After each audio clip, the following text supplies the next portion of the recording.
Councillors, I'm just waiting a moment longer as we still have 4 councillors to join us. So I'll just give them another 30 seconds and then we'll start. Okay, ciao. Chair, I believe Councillor Passos will be an apology tonight. Oh, okay. Thanks, Councillor Macri. Chair, Councillor Byrne shall also be an apology. Oh, okay. Thank you, Councillor Drury. Well, on that sort of basis, I think we can start the meeting. So good evening, councillors. I'm going to declare that the meeting is now open. I'm Rochelle Porteous, the Mayor of the Inner West Council. I'd like to start by acknowledging the traditional owners of the land, the Gadigal and the Wangal people of the Eora Nation, and pay our respects to their elders past and present, and to leaders past, present and emerging, to say that this land was never ceded and this land is, was and always will be Aboriginal land. To give a notice, obviously, of apologies or leave of absence. So my understanding is we have Councillor Byrne and Councillor Passos who are apologies. Do I have a councillor who wants to move apologies for Councillor Byrne and Councillor Passos? Happy to do so, Mayor. That's moved by Councillor Drury. I'm happy to second that. I'll second. Oh, okay, that's seconded by Councillor De Cruz. Are there any other councillors that we're aware of as being apologies at this stage? Otherwise, we'll move those apologies. So that's moved and seconded. All those in favour, please raise your hand. And that is unanimous. Thank you. I'll just give a notice of the fact that we are live streaming the council meeting this evening. So in the spirit of open, accessible and transparent government, the council meetings of Inner West Council will be streamed live on council's website and YouTube. By speaking at a council meeting, members of the public agree to be recorded and must ensure their speech to council is respectful and uses appropriate language. A person who uses defamatory, discriminatory or offensive language may be exposed to liability for which council takes no responsibility. Any part of the meeting which is held in closed session will not be streamed, but it will be recorded for the purposes of the minutes. Councillors, is there any councillor that has a disclosure of interest this evening? No? Okay. So councillors, we're now going to have a moment of quiet contemplation. Thank you.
Okay, thank you, councillors. Councillors, we now have confirmation of the minutes. We've got the minutes of the 2nd of November and the minutes of the 9th of November. Move that way, Mayor. That's moved by Councillor Drury to accept those minutes. To have a seconder for that? Seconded, Councillor Porteous. Thanks. Councillor Hess. That Councillor Hesse is seconding those. I'll put those, all those in favour, please raise your hand. And that is unanimous. Thank you.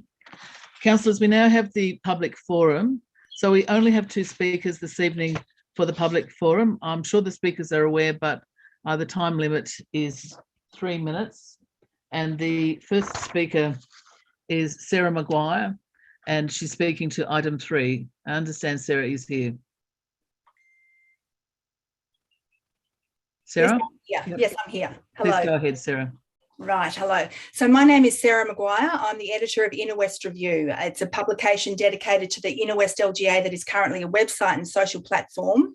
And from February 2 will also be a free weekly community news and lifestyle magazine delivered directly to 68,000 households in the Inner West LGA, with another 2,000 copies to be bulk dropped at key locations. Can everybody hear me okay? Yes. My colleague Alison Hoare and I have already spoken to many of you, councillors, for stories and for election candidate profiles that we are publishing online. As brief background about myself, I'm a long-time Inner West resident, including in Camperdown, Dulwich Hill and Leichhardt, and while I currently live over the bridge in Drummoyne, my community of interest still lies deeply in the Inner West LGA, not only because of my job, but because my son is at the Leichhardt campus of Sydney Secondary College. And Alison, who many of you know through her long-time Inner West coverage, is also a passionate local. I've been a journalist and editor for too many years to admit to for several large and respected publications, and I am incredibly excited about the Inner West Review and the revival of local news that it represents, and also the golden opportunity it provides to tell the stories of this very special corner of Australia, which we are already doing on our website. Our publisher, Australian Community Media, Australia's largest independent publisher with 150 hyperlocal publications across the country, is passionate about keeping its community strong, informed and connected. That includes a staunch commitment to professional reporting on local councils and politics. When it comes to news, we are beholden to our audience and the expectations they should have of us for unbiased coverage of local news and issues. I can point to our sister Sydney publication, the Northern Beaches Review, which has been going strong for over a year and has built a reputation for fair reporting and engaging the community. I can also point to the Northern Beaches Review when it comes to distribution. While distribution models can take time to get completely right, we have got proven experience in doing so, and we are confident with next level systems in place that allow residents to communicate directly with the distributor, as well as weekly audited delivery reports and full investigation ability of any issues, that we will succeed in reaching those 68,000 households. I registered to speak tonight because I would like councillors to be able to take all of the above into account when you consider item 3, and as a result to consider deferring your decision on this item until after the council has seen what we can do. As already stated, we will cover council without fear or favour, but we can also be that direct line of weekly communication between the council and the residents that item 3 notes is missing right now. The proposal we have put forward in previous discussions for a significant weekly presence for council is approximately $100,000 annually. We have also previously provided to the council the offer to partner for key council initiatives, events and festivals across 2022 and beyond. There are so many exciting opportunities here, so I end by asking you again, in light of everything I've put forward tonight, to please consider deferring your decision on item 3. Thank you very much for your time.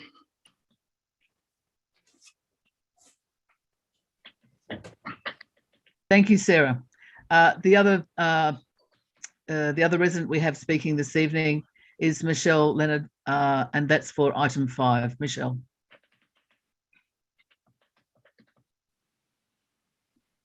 Hello, how are you this evening? Thank you very much. Can you hear me? Yes, we can. Thank Oh, you. lovely. I just really wanted to say thank you. It's been an absolutely torrid time in Coral COVID land, and to have the support of council to be able to make this iconic event happen for our community has been the most energising thing. And for me, I've felt rather proud, actually. I've walked down Norton Street to go to the shops or pick up my kids from school, and I've got people absolutely stopping and thanking you all for the support you're giving this event. It's certainly energised the choir. We're starting lantern making, and we really look forward to giving you something absolutely spectacular, either online or as well as online and in person.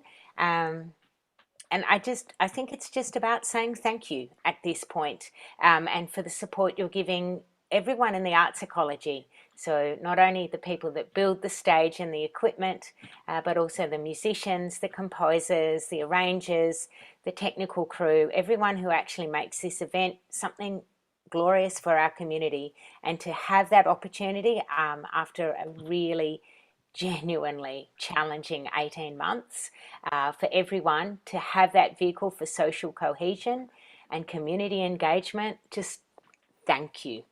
thank you. After 17 years, we really can't wait to do this. And if there was anyone that wanted to ask me something, whether you can sing solo, I don't know. Let's have a go. I think that's really it for us. But just a huge thank you.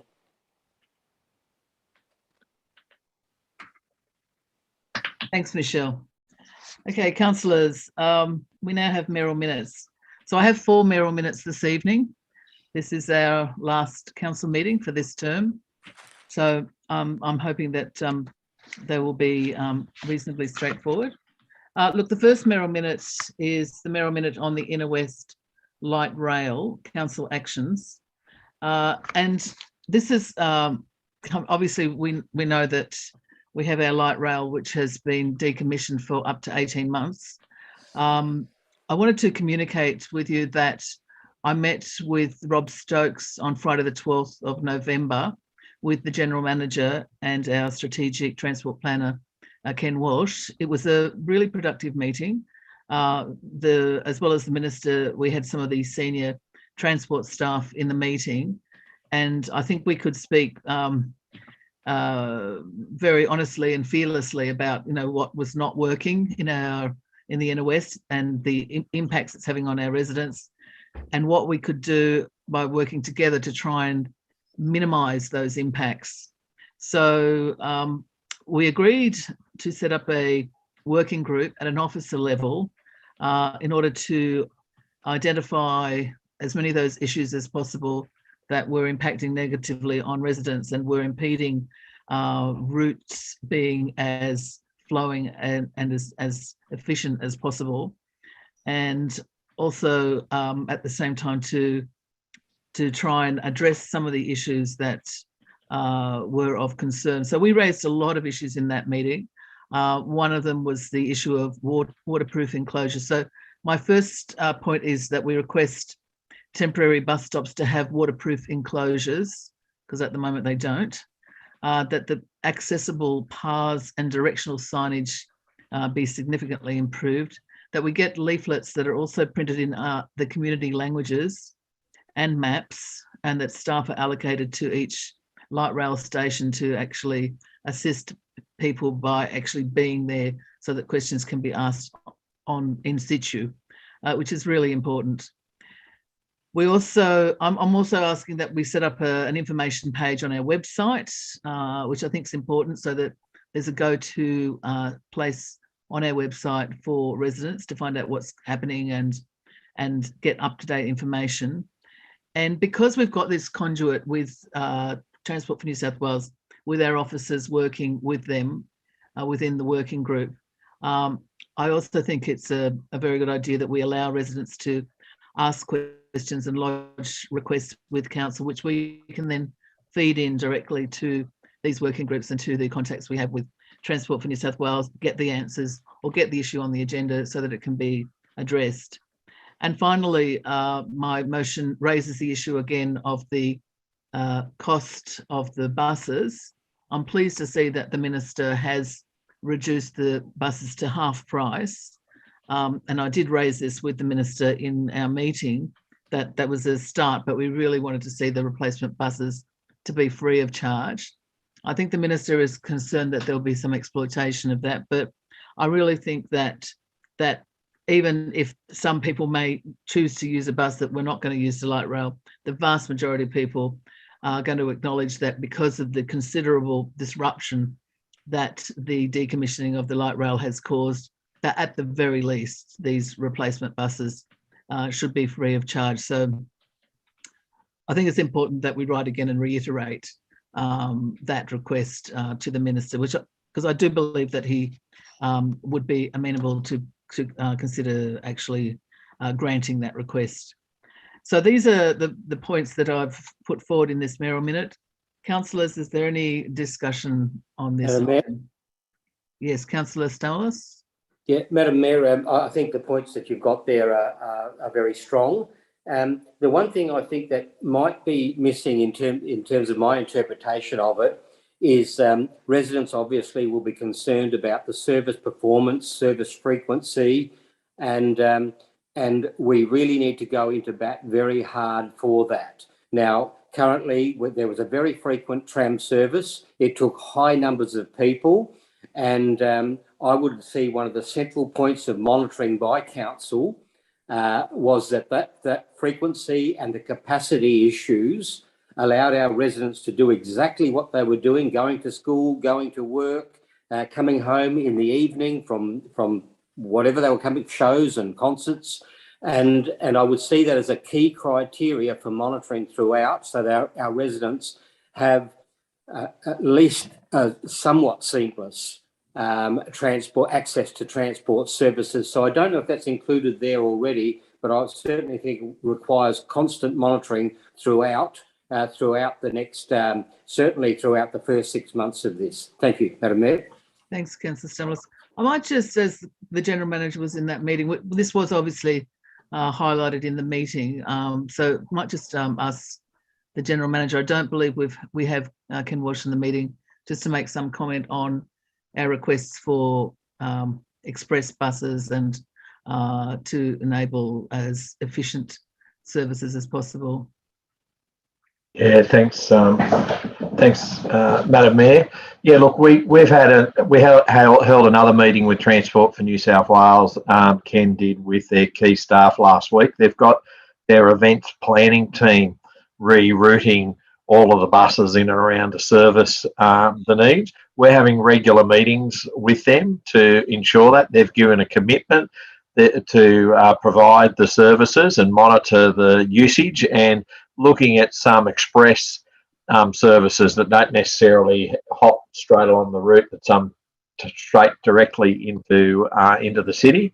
They're looking at a range of things that we're working with them to make sure that that's happening. They're very amenable to every request that we've made to date, which has been really good from our point of view, and the staff have been going to keep meeting with them regularly, so they committed that we'll do so. It was a really positive discussion, and council staff are monitoring and making sure that they do that right with those temporary routes. Thanks very much for that. Councillor, is there any further discussion on this item? Otherwise, I'll put the mayoral minute. Oh, Councillor, are you voting, Councillor Hesse, or you wanted to speak? I'm voting, sorry. Oh, okay, enthusiastic, okay. All right, I'll put that. All those in favour, please raise your hand. And I believe that's unanimous. Thanks, councillors.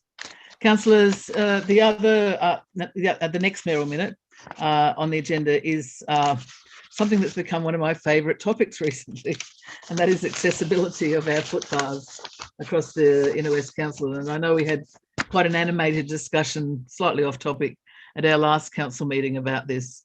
So I am putting a mayoral minute forward as my last meeting as your mayor as well, because I do think it's so incredibly important that we do address it as a priority of council. We have fortunately just completed the pedestrian access mobility plan, and it has identified $8 million worth of capital works, which we want to see fast-tracked through the next budget. And there is an audit that's underway of footpaths, and that funding also is going to do further renewals. There have already been some renewals of conditions 4 and 5, but there'll be more renewals coming in 2020, 2023. Just as a clear direction that we also are committing to working towards making all Inner West footpaths well maintained. Seems simple, but it's actually so incredibly important. Well maintained, level and accessible, so that everybody can safely travel around their local communities. And then that we review some of our key documents, the urban public domain guidelines, the tree master plan, the local approvals policy, and we advise on the changes needed to retain or improve existing footpath accessibility levels. And the other issue I think is important, we've got a new disability inclusion action plan that needs to be developed, because our current actually finishes in this year, 2021. And it's important that this is addressed, and the findings there are also incorporated with that and the community strategic plan. And I'd really like to see council very seriously consider that we do fully fund and fully resource this next disability inclusion action plan for 2025, because it's one thing to have a plan, but if it's not funded and if it's not resourced, it's not going to happen. And I know that they were pretty ambitious with the last plan, and there were some good initiatives that came out of it, but it really was, there's a lot of things that still were unable to be realised or only partially realised. And I think, this is one of our fundamental deliverables to our community. And I know footpaths can be really boring, but actually they are the means for people to get around, and not just people with disability, it's everybody. Nobody wants to trip on a footpath. Everybody wants to be able to walk around day and night and feel that they can trust the earth underneath them, that it's not going to suddenly have a big hole in it. And too often that happens. And I think if we can lift our delivery on this and lift our service on this even further, it's going to be a win for everybody in the community. So I hope that you'll be able to support this Mayoral Minute. Would anybody like to speak on this issue? Yes, I would. Councillor Macri. Thanks. Thanks, Chair. It was a really detailed report that came to the Traffic Committee, and actually identified $18 million worth of work and $8 million of high priority work that needs to be done. Just going through my usual process in my going for election, I let it do all my letterboxing, and I can guarantee you our footpaths are in a very sorry state of affairs in a lot of streets. And I'm really buoyed by the fact that this has come and you've integrated the key things into there, like the tree master plan, public domain guidelines, which will actually help us drive a plan. But as you said, without the funding, we can't really achieve much. So I think it's important that we do find funding for that $8 million. But knowing, as we were told at the meeting, that a lot of this stuff in 5 years' time will still be there and rolled over into the next plan. And that's what generally happens with these plans. Okay, that's all I'll say. Thank you. Thanks, Councillor Macri. Councillor De Cruz. Yep. Thanks for bringing this Mayoral Minute, Matt. I just it brought to mind the issue on our footpaths of actually dealing with tram ramps, and I was reminded that some of our pedestrian crossings don't actually have gutters, and so you actually have to go down and up, down from the footpath, and then back up onto the Wombat crossing, and also if you're trying to travel along the footpath, you have to negotiate the tram ramp in a wheelchair or other any other wheel device, which is actually pretty precarious. So I was hoping that you might take an amendment to actually bring back a report on all non-compliant crossings in terms of two things, signage and also in terms of gutter guards so that actually flattens the crossing. So instead of having to go down and up from the footpath, it's on a level.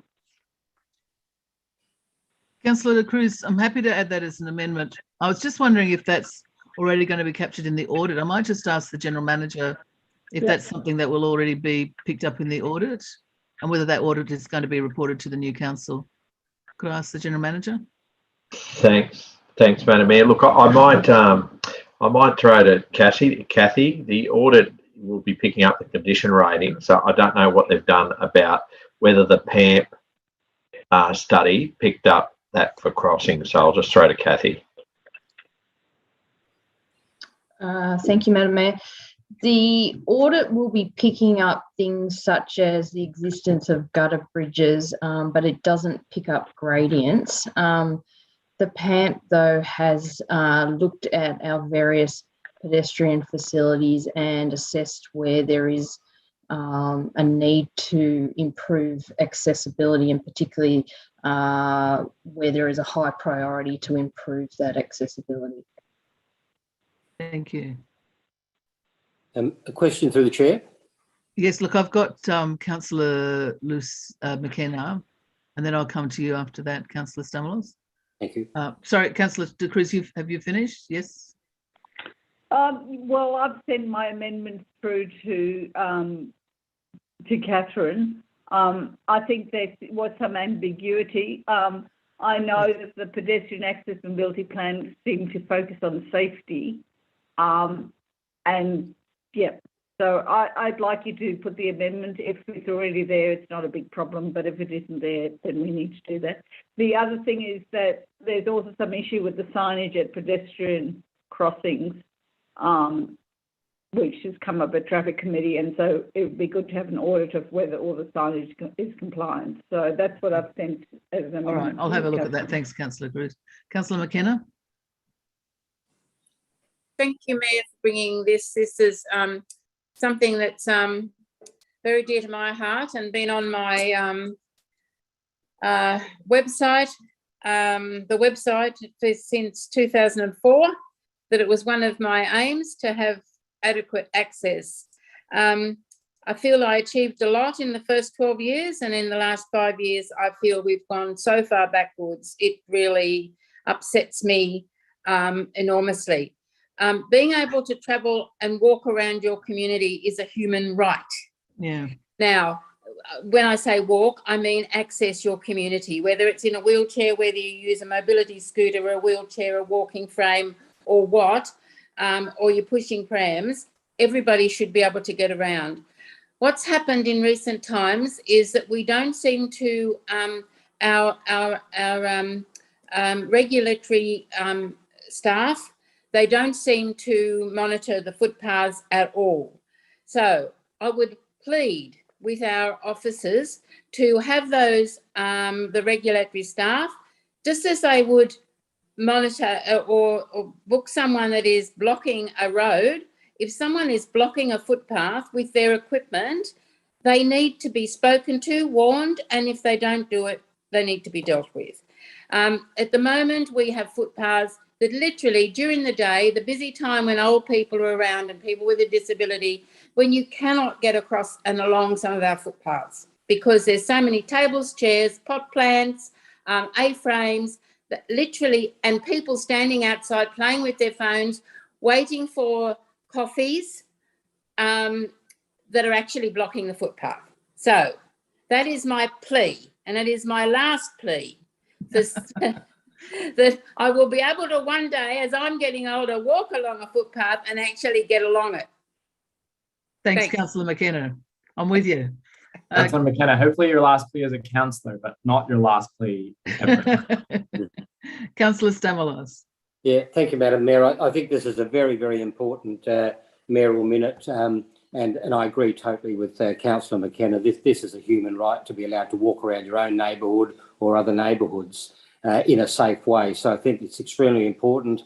Those who know my history on council know it goes way back in terms of my priorities to make sure that we can walk around safely, and particularly for those who don't have proficiency in walking, and those, of course, who have prams, and the elderly.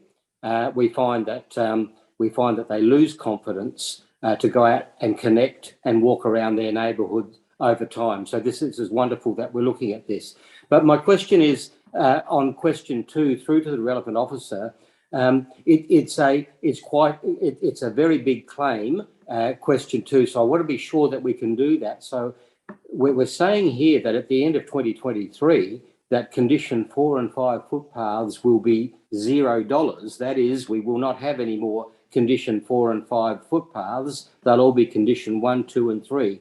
Am I correct in that interpretation? And if so, is that achievable? Thank you.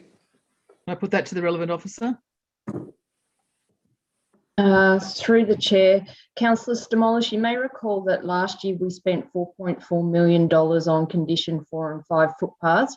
That was in addition to our normal footpath renewal budget. So we've made a substantial, inroads into the renewal of those condition 4 and 5 footpaths. So I am confident that we can tackle the remaining backlog of those footpaths in 22-23. Thank you. That's great. Okay, thank you, councillors. Are there any other councillors that want to speak to this item? Otherwise, I just need to cite the amendment from Councillor De Cruz, the councillor report on the number of non-compliant crossings in terms of signage and gutter guards at pedestrian crossings. Signage in footpaths, Councillor De Cruz, or signage on footpaths, or? Actually, it's the signage poles in the middle of footpaths. Oh, okay. One Okay. particular one in Newtown says high pedestrian activity and stuck right in the middle of a very narrow footpath. So maybe signage on footpaths rather than in footpaths. Yeah, is that okay? Actually, it should be signage poles. Yeah. So if you say on Okay. footpaths, yeah, that'll Signage do. poles on footpaths. If you could just change the wording there. Thanks, Thanks, Catherine. Okay, I'm happy to accept that amendment. So that becomes point 7. I waive my right of reply because everybody else has said it very eloquently. So councillors, I'll now put my mayoral minute. All those in favour, please raise your hand. And that is unanimous. Thank you, councillors. So councillors, the next mayoral minute, I will actually inverse the order as apparently I can do with mayoral minutes. This is the mayoral minute St Peter's Triangle. This is actually an issue that's been brought to me by Councillor Hesse, and I'm going to go directly to Councillor Hesse to address this, as this is in fact his motion that was an urgent motion, which I've brought as a mayoral minute so that we can deal with it a bit earlier in the agenda. Councillor Hesse.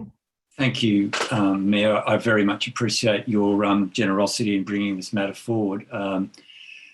As I did send it round to councillors last evening, so I hope councillors had an opportunity to read it.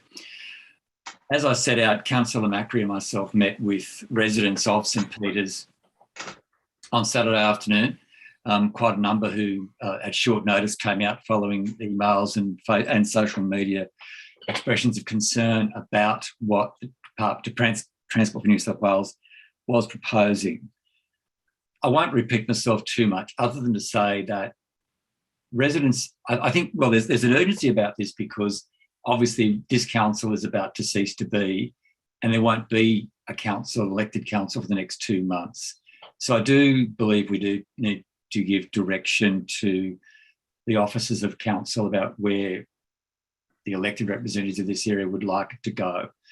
What we're really keen on doing is making sure that, acknowledging while Transport New South Wales has engaged with the community, that engagement, I think the residents are still feeling like it's the predetermined plan has taken precedence, and that the effects of what is being proposed for residents of St Peter's Triangle will simply make their lives reasonably unreasonable as far as access by motor vehicle is concerned, not just in the St Peter's Triangle, but also some of the streets around it and indeed further out.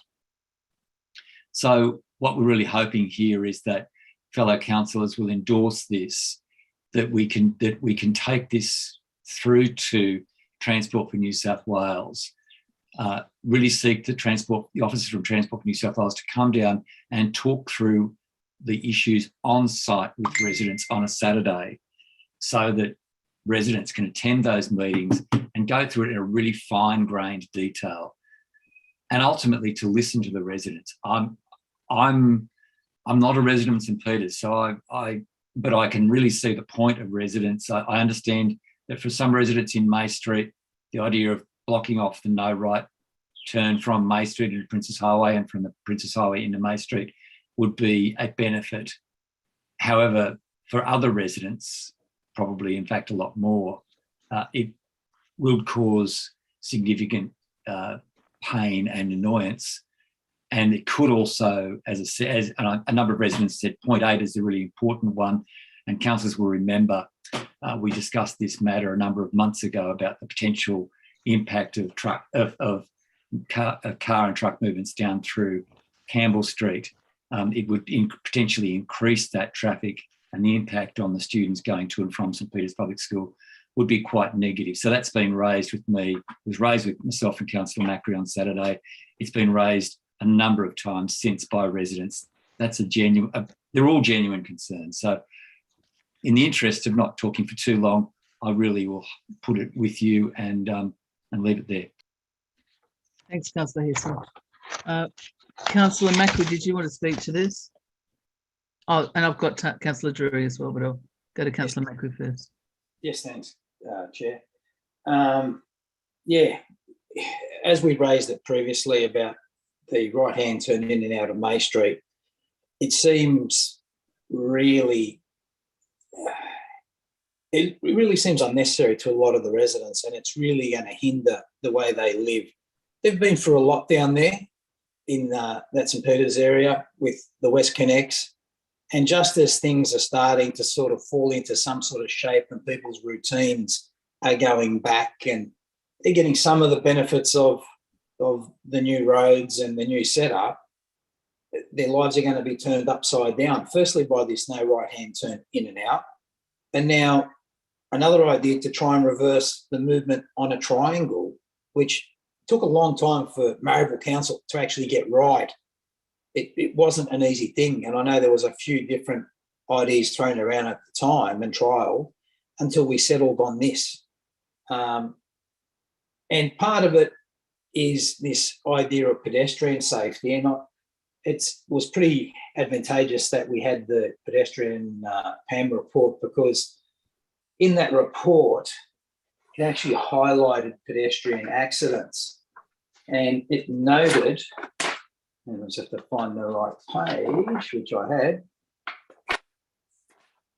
that the highest number of crashes at a particular intersection occurs the following three intersections: Mayoral Road and Buckley Street, Edgware Road, Alice Street, and Llewellyn Street, which is where Alice Street is where they're expecting all this traffic to go down.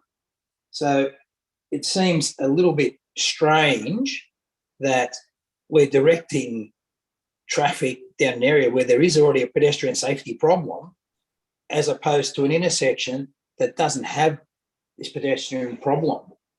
So that's why in the motion there is to create a pedestrian crossing where the actual people that use that crossing would actually use it, which is further down the street. So it's a bit of local knowledge, it's a bit of common sense, and it's just listening to the people that live there. And I think the meetings that I had were probably all on Zoom, and when you do this desktop analysis, I don't think that's a really good way to do it, particularly when you have such a significant impact to people. So that's why I'll be supporting the motion. I'm very happy that you've accepted that as a Mayoral minute, and let's go. Thanks, Councillor Macri. Councillor Drury?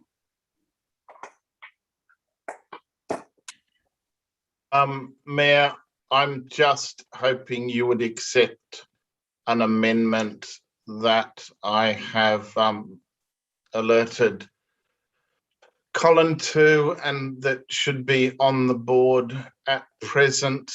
If that's the case, I shouldn't need to talk. Okay. I mean, I'm happy to accept it. It looks like a good amendment, Councillor Drury. Yeah. Absolutely. Yeah. Okay. Thank you, Councillor Drury. Is there any other councillor that wants to speak on this item? Otherwise, I'll put this Mayoral minute. All those in favour, please raise your hand. And that is unanimous. Thank you, councillors. Councillors, the last Mayoral minute ever of this term of council and of me is a thank you Mayoral minute. My Mayoral minute wants to thank all the councillors, all the staff, and all the community members for their commitment and dedication to our community and for their service to the Inner West. I would like to read this, and perhaps if I could ask for an indulgence, could I have an extension of 2 minutes, please? Yep, moved. Moved, Hester, seconded. Seconded. All those in favour, aye. Thank you. Tonight we mark the last meeting of the 4-year term of Inner West Council. I want to acknowledge just some of what we've achieved together, staff, community members and councillors, and to thank everyone for the contribution they have made. We've worked hard in often difficult situations to deliver significant environmental, social, cultural, economic and civic outcomes for the Inner West community. Together, we've stood with the community and faced the challenges of COVID while providing unprecedented support to those who were most affected. In both years of the pandemic, Council allocated $250,000 to 10 local organisations, enabling direct assistance to vulnerable people. We provided extra funding to support local businesses, created arts resilient grants, and are now implementing support for the local hospitality sector. We continue to deliver frontline services to the community throughout the lockdowns. We were the first of the councils to offer libraries click and collect services. In mid-September, because of the lockdown, we had 1,130, in fact, it's 1,137 people waiting to become Australian citizens.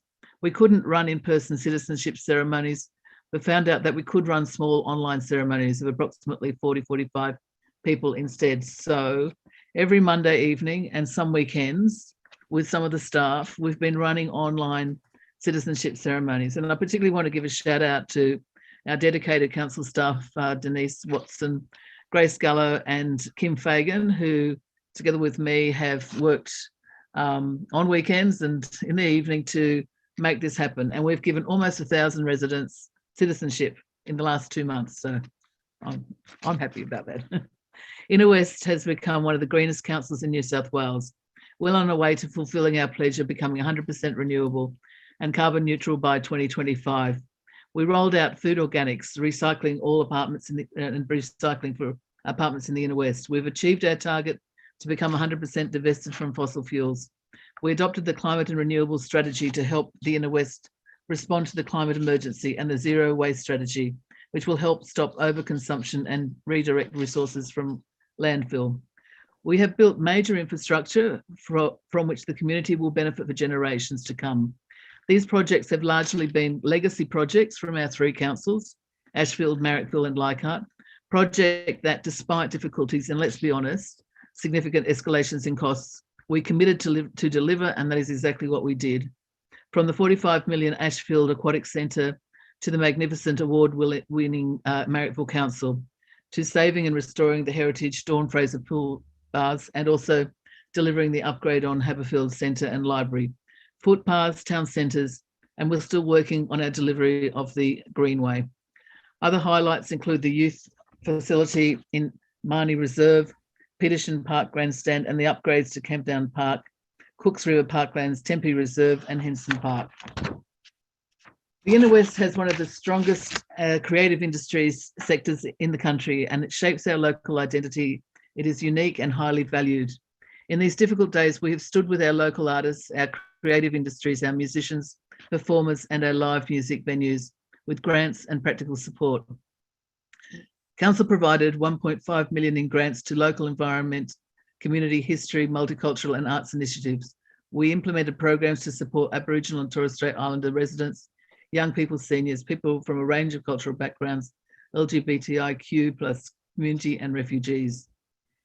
Our strategic location in the Inner West has seen us constantly having to take up the fight against developers and the state government. We've advocated against state government projects such as WestConnex and Western Harbour Tunnel, fought to save Cullen Park from commercialisation and to get better outcomes for our residents on many major developments. We've been a strong voice in support of our LGBTIQ plus community and our multicultural communities, as well as our Aboriginal and Torres Strait Islanders people. We have also acknowledged that our community was not happy about never getting a chance to vote on the forced amalgamation of our three councils. And to redress this, the Inner West Council will be funding a poll in the council elections to give residents the right to vote on whether they want to see their council de-amalgamated to the three councils or to remain amalgamated as one large council. So finally, I would like to thank all councillors. We thought we were signing up for 3 years and we got 4. Then we got another 3 months, all due to the COVID pandemic. So thank you everybody for staying the distance. Every one of us here is here because we want to help and support our local community. We have all brought our skills, our passion, our knowledge and our commitment to our role as councillors. There are 7 councillors who will not be standing for re-election. Among these councillors not standing, we have 3 former mayors, including myself, who started on Leichhardt Council in 2004, Councillor Lucille McKenna, OAM, who started at Ashfield Council in 2004, and Councillor Sam Iskander, who started on Marrickville Council in 2000. In addition, Councillor Hesse also brought with him 4 years on Marrickville Council from 2004 to 2008. Councillors York, Kiat and Steer are also not standing for re-election, all capable, skilled and passionate councillors. This is a big loss to council. I thank all of you for all you have done for our community and your contribution to local government. I would also like to thank our staff. You have gone through some challenging times over the last 4 years, but you've always put the community first and enabled us to navigate in a constantly changing environment. I thank the volunteers, the residents and our local community and cultural groups. The Inner West is a special place. I also thank Byrne, the Cruz, Drury, Lockwell as candidates running in the current election. It has been an honour and a privilege to serve as a councillor and mayor of Leichhardt Council and now Inner West Council for the last 16 years. The Inner West is a great community and I wish everyone the very best for the future. Thank you. Thanks, Rochelle. Thank you. Would anybody you, like to Rochelle. speak, madam? Thanks, Madam Mayor. Claudius, I'd like to speak. Only to say I think we would be very remiss if we didn't also thank you as a very long-term councillor, as the mayor for the last 3 months. I know I said this to you over the weekend, but I'm very happy to put it on the public record as well. I deeply appreciate the collaborative and consultative approach you have taken over this term of council, and particularly in your role as mayor. It has been a difficult term in many ways, and I think that open approach was very, very welcome. And you know, I've known you since the days we worked together on the West Connects campaign, and I don't think anyone could ever question your commitment and your dedication to our community. Even if we didn't agree, and that's happened amongst all of us, I think I profoundly respect the work that you have put in, particularly in the face of the last couple of years where I know you've had some enormous personal issues to overcome. You barely let that hold you back in your determination to come back and resume the work that you did for the community in the Inner West. So thank you.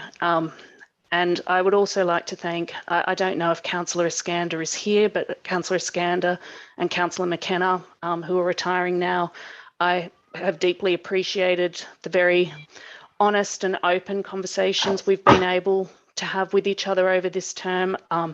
Both of you will be hugely missed. Same with Councillor Hesse, of course, I should reference as well, but you will be hugely missed by your communities. And I've said before that in the work that I've done with multicultural communities in particular, I know I walk in that, in the footsteps that Councillor Iskander has set, then the path he set for all of us when it comes to working with that incredibly important groups within our community. And Councillor Hesse, of course, has been a friend from the West Connects days as well. And I know we will keep talking beyond now. And I hope all three of you enjoy a very relaxing retirement. And Councillor York, Councillor Kiat, Councillor Steer, all of you in your own ways, it's been a privilege to work with you all. I will miss your honesty, your insights, and the sense of humour you've brought to council meetings that has often helped, I think, get all of us through some of these very long and intense sessions. And I wish all of you well in whatever comes next. I hope I know it's not going to be the last we see of any of you in public life and community life. And I look forward to working with you in the future, no matter what that holds for all of us. And of course, huge thank you to all the other councillors and particularly to the staff. I know it's been an incredibly difficult 5 years to work through. Thank you to all of you who have held on throughout that. Thank you to all of you who have joined through that and for all the work that you are doing. I know the next term is also going to hold huge challenges, but also opportunities, and I am looking forward to seeing what comes next. And I'll stop now because I'm sure others will want to speak. Thank you, Councillor Lockie. Councillor Hesse. Thank you, Councillor Porteous, and to Councillor Lockie as well. my second and last term on council. I think I said the last term last time, but I think this might be the last one. Look, I'll start off. I think this is an important time to say thank you. And I think one must actually start with a thank you to the residents of our area. It's been a very difficult time, as both Councillor Porteous and Councillor Lockie have alluded to already. It's been difficult because things have changed, because I think there has been disruption. And through absolutely no fault of the staff, and I'll go on to that, but I think there has been a problem around various aspects of the new council. And so now I've said that, and I think residents are quite rightly concerned at the direction of council. That problem, I think, has been ultimately a political problem. I think it was a political problem ultimately of the forced amalgamation, but also of the elected councillors. Not one of us, but I think all of us in our ways. We've struggled, and it hasn't always been resolved in a constructive way for our community, and that is a matter of really deep and lasting regret for me. I know I'm not the only councillor who feels a sense of frustration with this term on council. It may in fact be a universal feeling. To the staff, this has not been your fault, very, very clearly. I can only say thank you to all the staff that it's been my pleasure to work with on this term, and indeed my previous term, some of you twice. To work around this most difficult of times can only have been terribly frustrating to the best of you. And to see the loss of friends and colleagues through the amalgamation must have been quite distressing indeed to many people. That this complexity will no doubt continue for some time is also a matter of regret. But I do ask you to continue to do the best you can, because I know the best is really fantastic. And I think that's what we all must try and do, whether we are elected representatives or whether we are employees of this organisation. And if you don't say that to our residents as well, that we must all try and do the best we can. We've seen in societies where people don't do their best and I think look too negatively. I think particularly to Peter Gainsford taking up the reins as our fourth general manager this term. Peter has had a very, has an unenviable task in some senses. But Peter, I wish you very much the best. And I know you've got some new people coming on as ongoing positions are filled. And I wish the new team, whoever they are, all the best. I must say, it seems almost ridiculous to pick some people out, but one of the people who's been there all the way through, of course, is Kathy Edwards-Davis. And of course, in the portfolio she holds in council, Kathy has a lot of work, and I thank Kathy for her forbearance to my silly questions. And so thank you, but also to all the other acting directors, particularly Caroline McLeod, who's been there a long time, and I enjoyed working with at Marrickville. Caroline, best of wishes to you, to Peter, in fact, to everyone. I will miss you all in your own different ways, but I really thank you. To the councillors, I certainly wish all those contesting again all the best wishes. I'm not sure if I wish re-election on all of you, but that's up to you and the electors. To those who are departing, and I will do pretty much what Councillor Lockie has done, and I think Councillor Porteous, to my Greens colleagues, Councillor Steer and Councillor Kiat, it's been a real pleasure to get to know you, because we barely knew each other before we were elected. And I've valued your advice and resolve and smarter words throughout this term. Thank you so much for that. To Councillor Lockie, it's been great to have had the many chats that we've had over this term. I certainly wish you were going on, but I want to say that in particular, it's been a valuable chat with you every time. To Councillor York, I certainly wish you very well. I understand it's been difficult, as it has been for many of us, but I wish you very well as a fellow Oakleyite from years gone by. I really hope the next the next step for you is wonderful. But I can't leave off my speech in this regard without special mention to our former mayors. In some ways, of course, I know Sam better because I served a term on council with Sam and have been active around Marrickville for many years. Sam, my comrade, Sam, thank you for all your service to Marrickville, to our community. And I have to say, I've enjoyed our conversations at all times and your frankness on both my terms of council and off council as well. Your generosity of spirit and your commitment are really fantastic. And I wish you and your family good happiness and good health. To Lucille, my first interviewee on Radio Skid Row 8 years ago. You're my guinea pig, Lucille. But look, Lucille, it's been such a pleasure getting to know you, and I've enjoyed the conversations we've had really, really very much. And I look forward to catching up with you after council as well and sharing a cup of tea from time to time. It's been a huge 4 years for you, I know, outside of this place.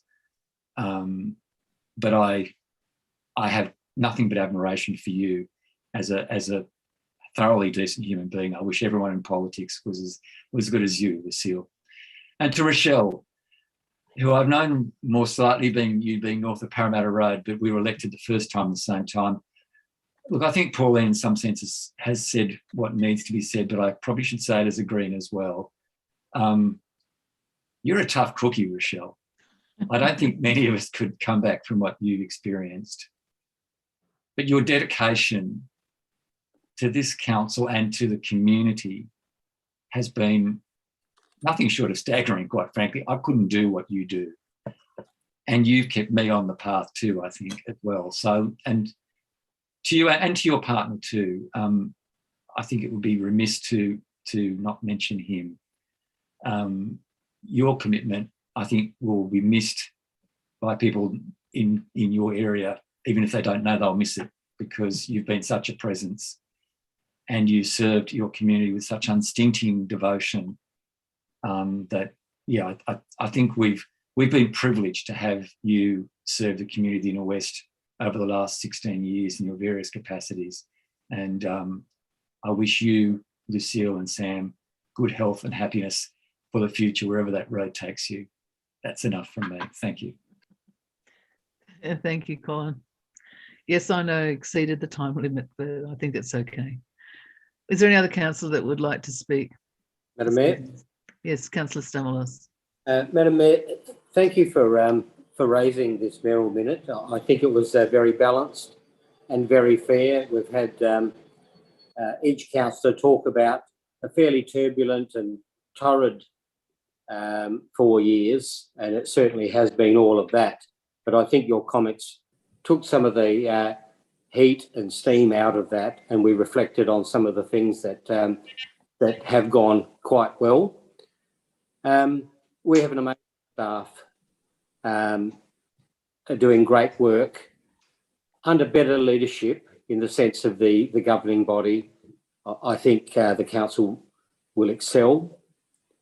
In terms of the councillors themselves, I hope that we can reflect in the next term, those councillors, 15 new councillors can reflect on this council and the governing body. The numbers of code of conduct complaints made against each other was troubling and certainly very disturbing. It didn't exhibit the signs of a healthy relationship on the governing body. And those figures are there in the Ombudsman's report showing what was going on at a very high level. And I think the new councillors should reflect on that and build the sorts of relationships that are productive and balanced. The rotating GMs was another problem, and our community saw that. And of course, we're even at the extent where there is a discussion about whether or not 5.5 years in, the Inner West Council should continue at all. And this is partly the result of course, of the performance of the council over the last 4 years. And the community themselves have experienced great loss. We're now looking at improvement to our engagement The resident precinct committees is a start of that, and the return of other committees, or the building up of the LDCs, the local democracy committees, I think is very important. So those motions of yours, Councillor Porteous, are very important again for our future. I hope they're not glossed over, because I think they will make a difference to the performance of the council. It is wonderful being a councillor, and each of you know that. And the 7 councillors that are leaving, there'll be a sense of loss, no doubt. All of the councillors in our own way contribute a lot. We have great skills, we are committed to our community, but we just didn't put it together as a group. So I hope there's opportunities there in the years forward. Thank you. Thanks, Councillor Stamoulis. Councillor McKenna. Thank you, Mayor. I haven't prepared anything to say, and thank you very much for your mini report on the term. And thank you for your leading us in this last few months of this very strange term of council. It has been the most strange period, despite the fact that we're a merged council. Since the merge, we've actually had 5 GMs, if you count Vanessa at the beginning. We've seen a lot of staff go, which is sad, but hopefully where the council is now moving to a period of stability, and that it will be all up from here. I would like to thank my caucus colleagues. It has been particularly Sam and Darcy, and of course my Anna, who was my lone female councillor in our group, and we had a lot of fun sitting next to each other at council meetings, and I've really missed that since we've been on the Zoom. I particularly, though, want to say thanks to Councillor Drury, because we've been together for 16 years. He started, so we've had our caucus meetings every other Sunday night for all of those years, and so it's going to be a big change for me. But thank you, Mark, for being such a great person, and being there for so long. I would like to wish the councillors who are standing for election the best of luck, and of course the outgoing councillors all the very best. Thank you for your camaraderie and friendship. Those people who I've had more to do with know who you are, particularly Colin and Pauline. Thank you very much for always being available to chat. And I hope that on the new council, you will be able to find a way to work collaboratively together, and maybe try and be less adversarial. I think I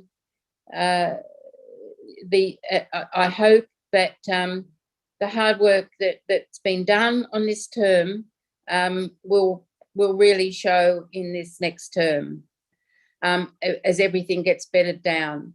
And thank you to the staff. Thank you to Peter Gainsford for taking on this role, and creating a whole new team.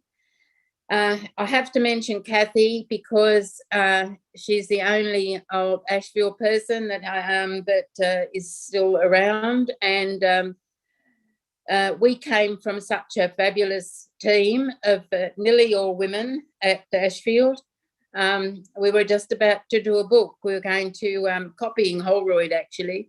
but we were going to do a little presentation of the women of Ashfield, but we never got to do that because we got sacked.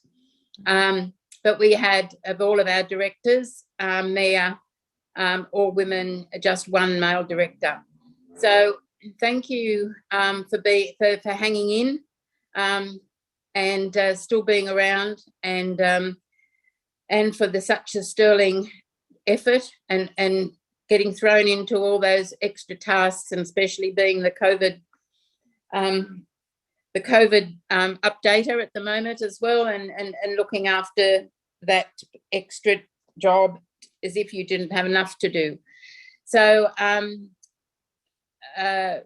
particularly the people that have left, Nalette and Vanessa Chan, and you were all amazing. Phil Sarin, they were all amazing people to work with at Ashfield, and we had, as I said, it was just a wonderful place to work. I do notice there's a couple of old Ashfield people back in Morris Morsanuto and Steve Joannides, so it's nice to see this a face or hear a name that was so much part of old Ashfield. Anyway, for all of that, thank you everyone for your support, and as I said, I wish everyone well. I wish the council well, and good luck to those who are standing again. Thank you. Thanks, Lucille. Is there any other councillor that would like to speak? Councillor Steer? Yes, I would. Thank you very much, Mayor. Yes, I would really like to thank my colleagues, you, Councillor Porteous, Councillor De Cruz, Councillor Kiat, Councillor Hesse and Councillor Lockie. All of you have been true friends to me and a great support to me during this term. The more experienced councillors, Councillors Porteous and Hesse in particular, have been very helpful at guiding and helping us. And I really appreciate the strength of your support, and I will miss you all when I leave council. I actually feel in some ways that my work is done. I decided to stand for council because of amalgamation, because I discovered one day at Marrickville Festival, when I was asked my opinion about the amalgamation, that I was very angry about amalgamation, that I was very angry about it because the people hadn't been asked about it. We didn't know how it was going to work or how it was going to happen. And now we have the forthcoming poll on the 4th of December, which we fought so hard to achieve. And as I've said before, it doesn't matter what the result of that poll will be. The councillors will abide by it, but finally democracy will be done and people will be asked for their opinion. And I look forward very much to seeing what that opinion might be. It has been a turbulent time on council. And some of that has, I admit, been of my own making, and I apologise once again to people who I have hurt as a result of overstepping the mark in the past. And that was, but I will also ask the councillors who are returning to council in future, there will be a lot of new faces, to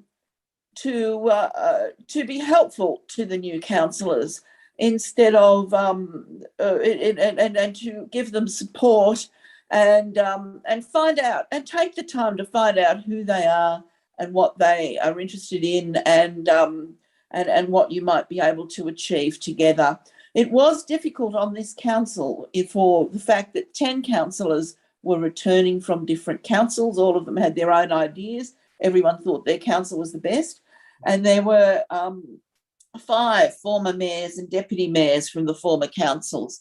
And this, out of that 10, and this only left 5 new people who were very left at sea in many ways because they didn't know the ropes. They didn't know anybody else particularly much, and they were finding it a little bit difficult. But I just want to finish off because I'm a poet, so if you indulge me just for 30 seconds more, I wrote this poem, or part of this poem, when I was threatened with arrest outside Parliament House 10 years ago in a protest against coal seam gas. And that was where my activism started for the last 10 years. And here we are. So I would like to share just the first verse with you. We are the poem. We refuse to be silent. Well-behaved little black chicken tracks warehoused in a gilt-edged leather-bound volume, unread in a silent library. We write our verses with our blood and bones, flesh and sinews. We write our verses with fire and water, with tears and pain and sweat. We write our verses with the breath in our body and the light in our eyes. The streets of the world are our pages. Everyone's a contributor.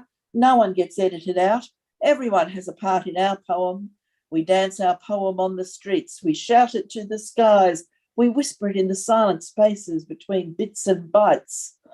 We make our poem louder and stronger. We join our hands in a fragile chain of flesh, tougher than any iron those grey faceless ones can forge.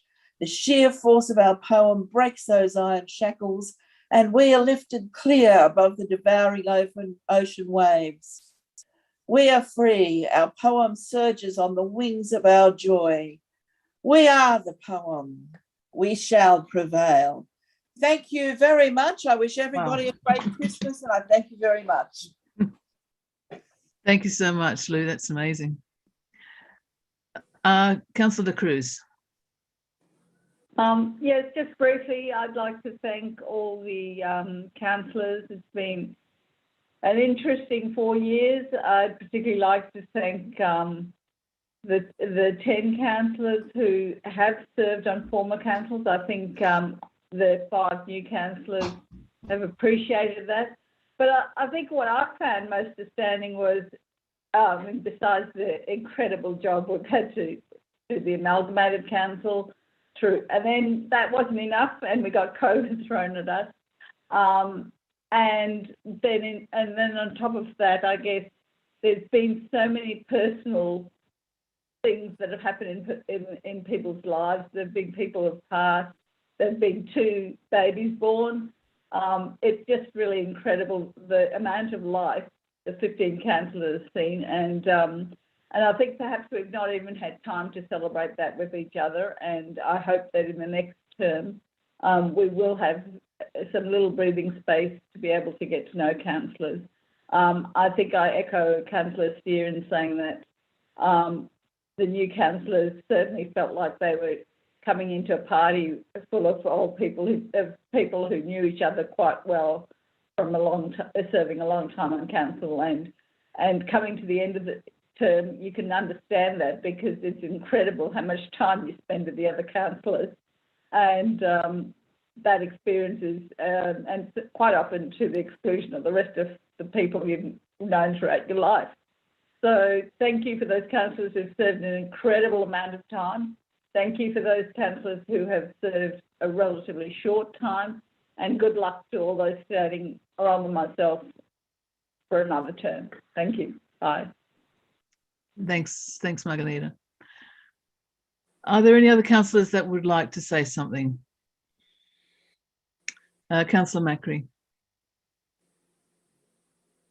Thanks, Chair. I'll be brief because it's all been said. It will be a real changing of the guard and a lot of experience departing from council, and the public will have their say on who they put back in. So the ones that are standing, we don't even know if they're coming back. But through that, I think we have achieved some things that were quite good in this term, and we've been disappointing in others. Probably the most disappointing thing was the lack of collaboration and the meeting really showing us to the public. And if there's one thing I actually got from the community where they were disappointed, it was actually watching the meetings and seeing the lack of collaboration, where we were supposed to be working for the community and there were a lot of councillors that were working for themselves rather than the community. And that was quite evident with many of the things that were going on. But I wish all the councillors well that are actually retiring. And I wish all the councillors well that are actually contesting the election. And I'd like to thank the staff that have have worked in a particularly difficult situation where a lack of direction on council always shows through, and the staff are the ones that bear the brunt of it. And the staff upheavals and changes that we had weren't assisted with a lack of some local knowledge in the place that was lost through the amalgamation, trying to get that sort of going where the residents felt they were getting what they were used to getting, and it was a bit disjointed. So the challenge for the new council will be not to be like this council. If anything we've shown what a council shouldn't be. And I hope that goes down to the AMLs, and in the new council, people work collaboratively, forget their affiliations, their party lines, and just work for the community. That's all I'll say. And it's a pretty easy job if you do that. Thank you all. Thanks. And thank you to all the staff. Thank you. Is there any other councillor that would like to say anything? If not, I've got the mayoral minutes, which I will now move, which is to thank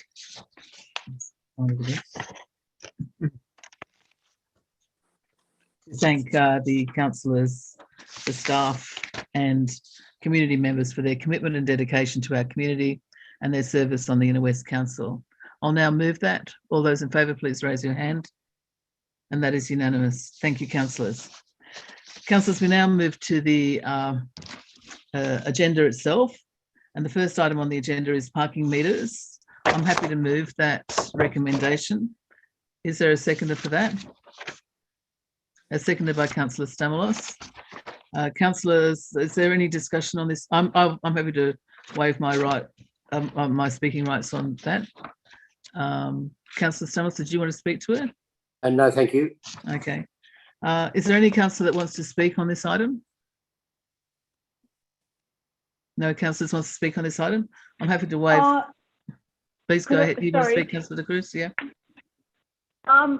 Look, I wondered what publicity we're actually providing to the community on clarity on which parking meters are turned off and which ones aren't, and where that information is provided.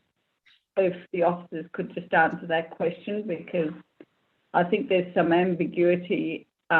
Just being in a cafe this morning, and then I wasn't even sure of what meters are on and off. So if you could advise where we're publicising and where people can find out which meters are off. Put that to the relevant officer. Is that yourself? Kathy. Kathy, yeah. Through the chair, there is signage on the parking meters that indicates that the Main Street parking has been turned off. So there's A4 laminated signs. Okay, thank you for that. Thanks. Councillors, any other discussion on this item? Otherwise, I'll waive my right of reply and I'll put the motion. All those in favour, please raise your hand. And that is unanimous. Thank you, councillors. Mayor, may I move item 2, please? Item 2, which is the annual report. Yes, that's moved by Councillor Drury. Do we have a seconder for that? It's seconded by Councillor McKenna. Councillor Drury, did you want to speak to this item? Simply to note that it is a good annual report and that the financial statements show that we did have a slight surplus, but we have an ongoing challenge in relation to managing our infrastructure, which is over $1 billion. So it's not an inconsequential issue. I would like to thank the staff who prepared the report, and I'd also like to thank all of the staff who contributed to the outcomes that it reflects. Thanks, Councillor Drury. Councillor McKenna, did you want to speak to this item? No. Is there any other councillor that wants to speak to this item? Yeah, Councillor Porteous. Please go ahead. Yeah.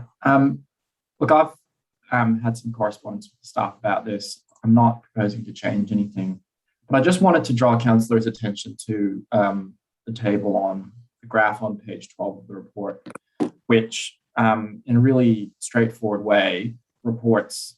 Which page, Tom? 12. It reports on how we spend rates, in a really common sense way. For every $100 of rates we collect, how do we spend? And the first item is child and family services, and it says $7 of every $100 collected is on child and family services. It's something that I've over this whole term of council sort of had ongoing discussions with the finance staff about, and I know that Councillor York has as well. We know that the child and family services unit is revenue neutral before you allocate, or revenue positive before you allocate overheads. And once you allocate the overheads, that's when they go into the red, and then we start allocating rates revenue there.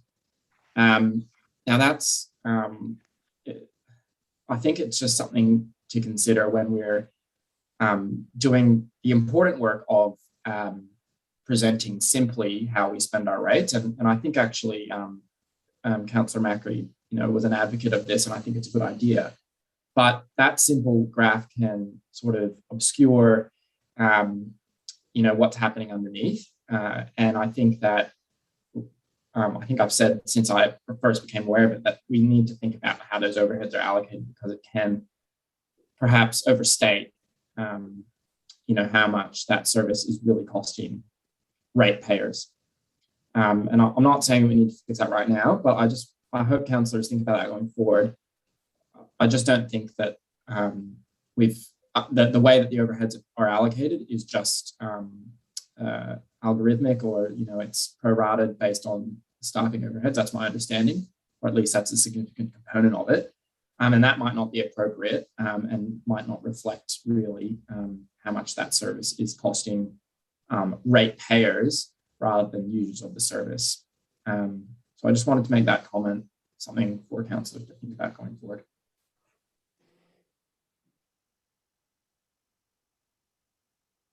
Thank you for that, Councillor Kent. Is there any other councillor that wants to speak on this item? Otherwise, I'll go to Councillor Drury for a right of reply. Councillor Drury? No need. Okay, thanks, Councillor Drury. So I'll now put this, all those in favour, please raise your hand. And Councillor Rossetti, are you there? Yep, you support. So that's unanimous. Thanks, councillors. Councillors, the next item on the agenda is item 3, Mayor, Council news. Mayor, may I move an alternate motion? Yes, Councillor Drury. Have we got the word for it? That this matter be deferred until the next council. Okay. Do you have a seconder for that? I'll second it. Okay, that's seconded by Councillor McKenna. Would you like to speak to it, Councillor Drury? Yes, look, I think that this is a pretty significant decision. It is a decision about the very challenging issue about how we can communicate with our community. I understand and appreciate the report that is being put forward, but I do think there are some other options and some other ways forward. I think we note that technology is moving very quickly, and things have certainly been shaken up quite considerably by the pandemic. And I think that at best, this be a matter for the new council to consider, because after all, it will be that council that is communicating with the residents.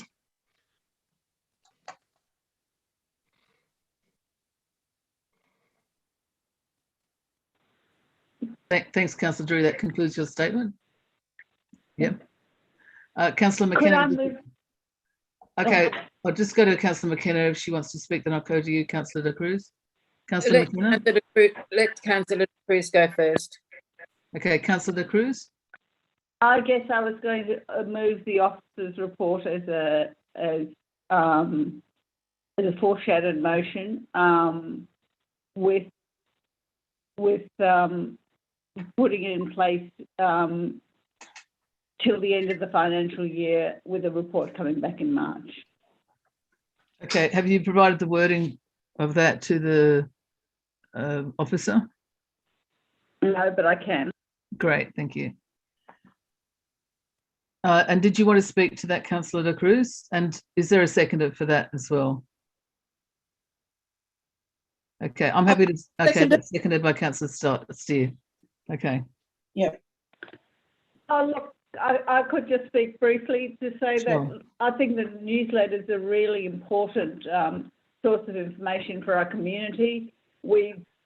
Since the amalgamation, we've stopped the waste calendar, we've stopped lots of other information.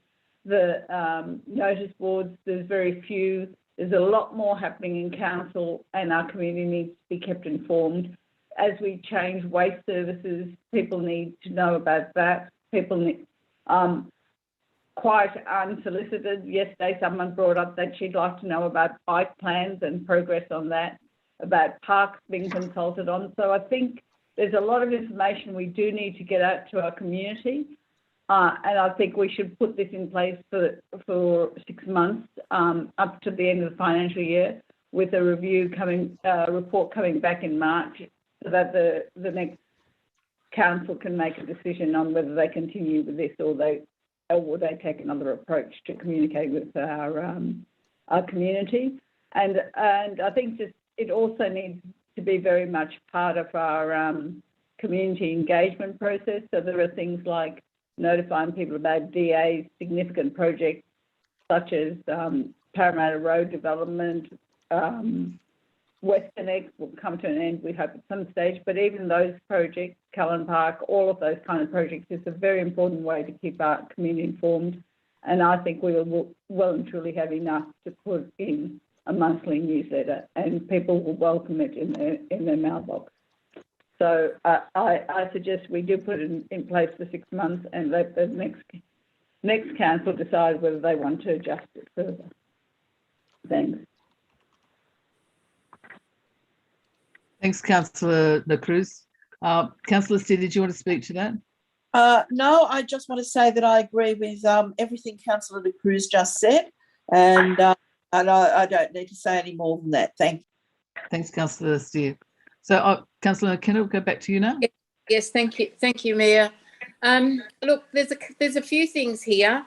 One of the real issues is the way the former newspaper, when it was available, and now we've been without it for maybe 18 months. I don't know how long it is, but it's quite a long time. Was the advertising of DAs and big projects and things that were reported in the actual newspaper. I note that this newsletter costs a 30,000 a copy, so an extra 6 is 100 and next to 5 it must be 150,000. I also note that the speaker we had tonight, who's from the newspaper, was quoting 100,000 a year for that, and that will be, I assume it's weekly, I'm not sure, but I think that's a consideration. So while communication is paramount, whether we would be better to have maintain the 2 monthly newsletter. We also have, of course, our regular online news. I can't tell you how often it comes out, but it seems to come across my screen frequently. So there are lots of different ways of communicating, and each one of those perhaps gets captures different groups of people, different demographics. So I think it's wise to maybe have a look at the new newspaper, and as well as leave this up to the new council. So thank you for that. Thanks, Councillor McKenna. Madam Mayor? I've got Councillor Hesse. Thanks, Councillor Porteous. Guy, I really have struggled with this, but I ultimately come down with Councillor Drury's motion. Not that I don't agree with what Councillor De Cruz has raised, but I don't think we're actually speaking in contradiction of each other. I think fundamentally, I think the point that Councillor Drury raises, which is this is a major proposal for a council which has 10 days to run. And I don't feel like I'm empowered to make that decision. Really, I think it would be, I don't feel comfortable with that. I think it is best with the new council. I do think that we would all acknowledge, both councillors and staff, that communication is something that we need to do better. I note in the report that it talks about how important getting something in the letterbox is when it comes to communication, and I think that's true. Nonetheless, I also think it's difficult to be a commentator on yourself. So while I have my problems with the media or the monocultural media with one newspaper, there are a number of newspapers. There's City Hub and there are others. I guess the question is, ultimately for newspapers and how they might relate to each other, is the question of distribution. And I do thank the editor of the paper who spoke to us earlier this evening. That question, though, hasn't been answered. I think many of us noted that the Northern Beaches paper was basically distributed by leaving various shops.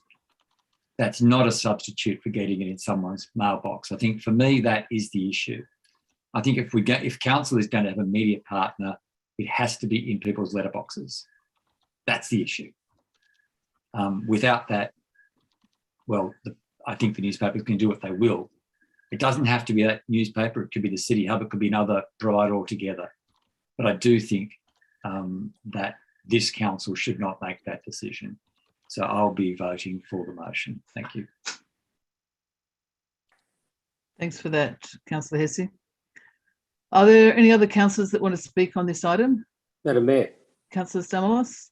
Madam Mayor, I'll be supporting the Drury-McKenna motion. I do think this item is very similar to the item on resident precinct committees, where again we're deferring that one for the new council to make decisions on. Coming in at the last meeting, asking council to endorse a communication process that will very much be a function of the new council, I think it has its limitations. And that's why I won't support, while ideally I do support greater information going out there. I think the new council can frame what they feel would be a good approach to this, because there are other methods for achieving this, possibly on a more frequent basis than a monthly publication. There's always a difficulty receiving monthly information, whereas our residents would like probably more frequent information for its council rather than a monthly bulletin. Also, some of the things that you've done, Madam Mayor, you've restored some community forums via Zoom. That again is allowing that connection to our community. I think that's been very healthy and received very well. It'll be wonderful when we can get that back into the public forums of our town halls once some of the COVID issues are resolved. But I think this is a little bit early right now, and I think broadening this out and allowing the new council to make that decision is very important. Thank you. Thanks for that, Councillor Stamalos. I might say a few words. Look, I think that I think we all want to address the fact that there are now some media options that perhaps were not present 6 months ago, and that they should definitely be explored. However, I guess the concern is, what do you do in the short term? Because I think particularly because there'll be a new council that'll be established early in 2022, there will be a need to communicate just physically who the new councillors are with photographs and information about the councillors, how to contact them, which ward they're in and so on, and who's the mayor. All pretty important information to get out to the community. The newsletter is the ideal way to get that information out, because even when we're paying for advertisements in one of the newsletters that's been proposed, which obviously would be on a commercial basis, the risk is that the distribution perhaps won't be as wide and as comprehensive as we know it would be with a newsletter. And I think in order for the new council to establish itself and to start getting some rungs on the wall, if you like, about what it's doing, what it's about, and where its priorities are sitting, they're all quite important things to communicate quite quickly in the term of a new council. I guess I'm a bit concerned that at the moment the communications are not great. I'm not saying that in the longer term I think this is necessarily the right solution. I do think there's probably some blending of newsletters that are prepared and produced by council together with advertising and a certain amount of material in the different media outlets that are available. But I do think whichever one we choose, or maybe we choose a combination, they've got to be able to have the distribution that we need as well. And I don't think at this point in time that that's been established, that they have that distribution. So by deferring it, I think that's not actually doing good service for our community, because of the fact that there are going to be new councillors and a new mayor, and you need to get that information out to assure the community that everything's okay, and this new team is going to be there for you as well. So I'm pretty keen to actually support Councillor De Cruz's foreshadowed motion, because I think that gets a bit of balance into what we're still saying, that we have to report back to council in March, and I would expect that there a decision would be made as to how to move forward. But it does give some surety and helps the staff to plan as well, if they know that they have to produce that newsletter monthly until the end of the financial year. So I'll be supporting the foreshadowed motion. Councillors, are there any other councillors that want to speak to this motion? Otherwise, I'll go back to Councillor Drury for a right of reply. I thank all councillors for the debate on this matter.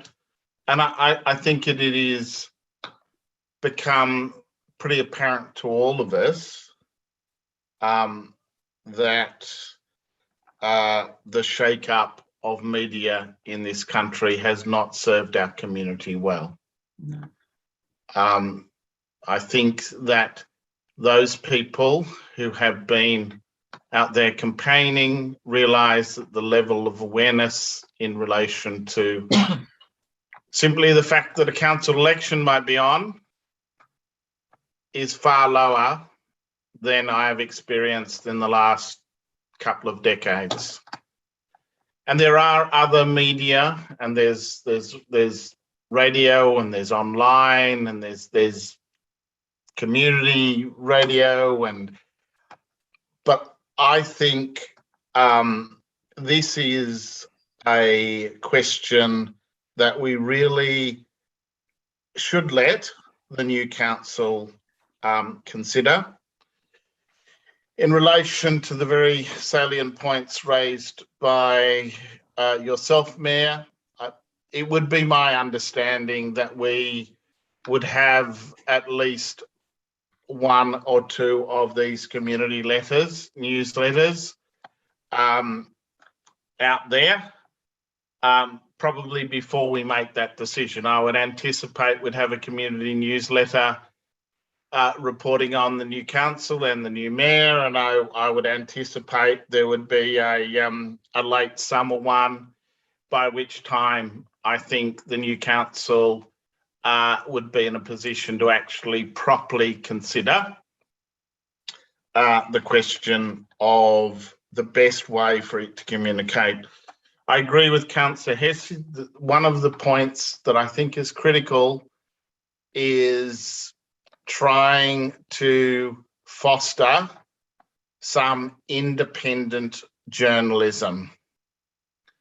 And this is an interesting and difficult role for governments to actually to get involved in.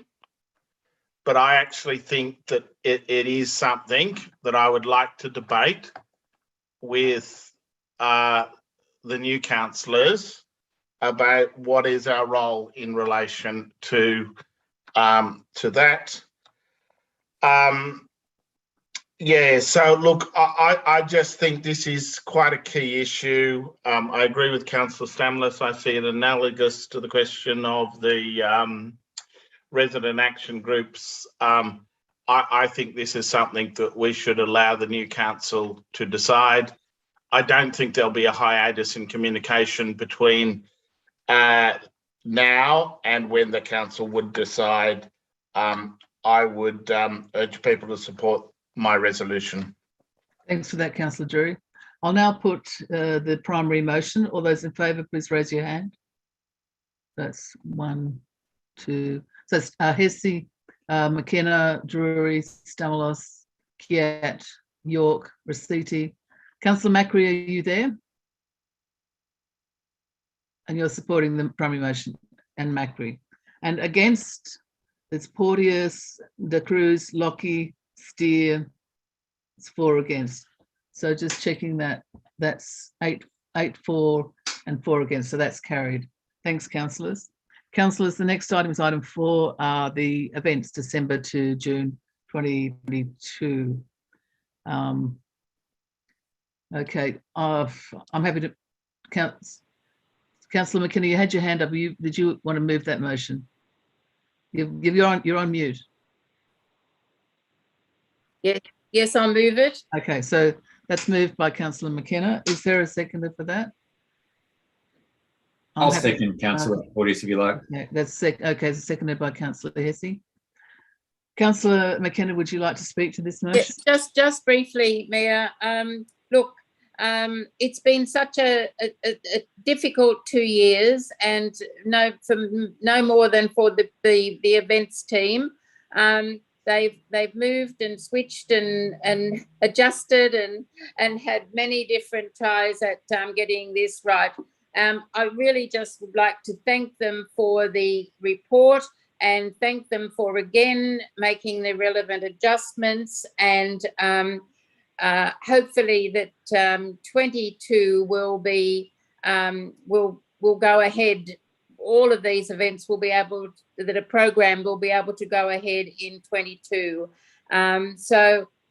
Thank you again, and I don't really have anything further to say. I'm very happy with what they're suggesting, and obviously great to see that the New Year's Eve celebrations will be happening, and then looking at the long list of events to come. So thank you.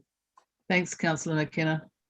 Councillor Hesse, did you want to speak to this? Other than to echo Councillor McKenna and to say that I've already had residents ask me about the return of Celebrate 2044 Tempe. I can assure councillors that that is warmly anticipated, and I'm very, very glad that officers have put it on the list, and I look forward to attending next year. So I'm sure there'll be a lot of happy people. So, and just bring the community back together again. Thank you.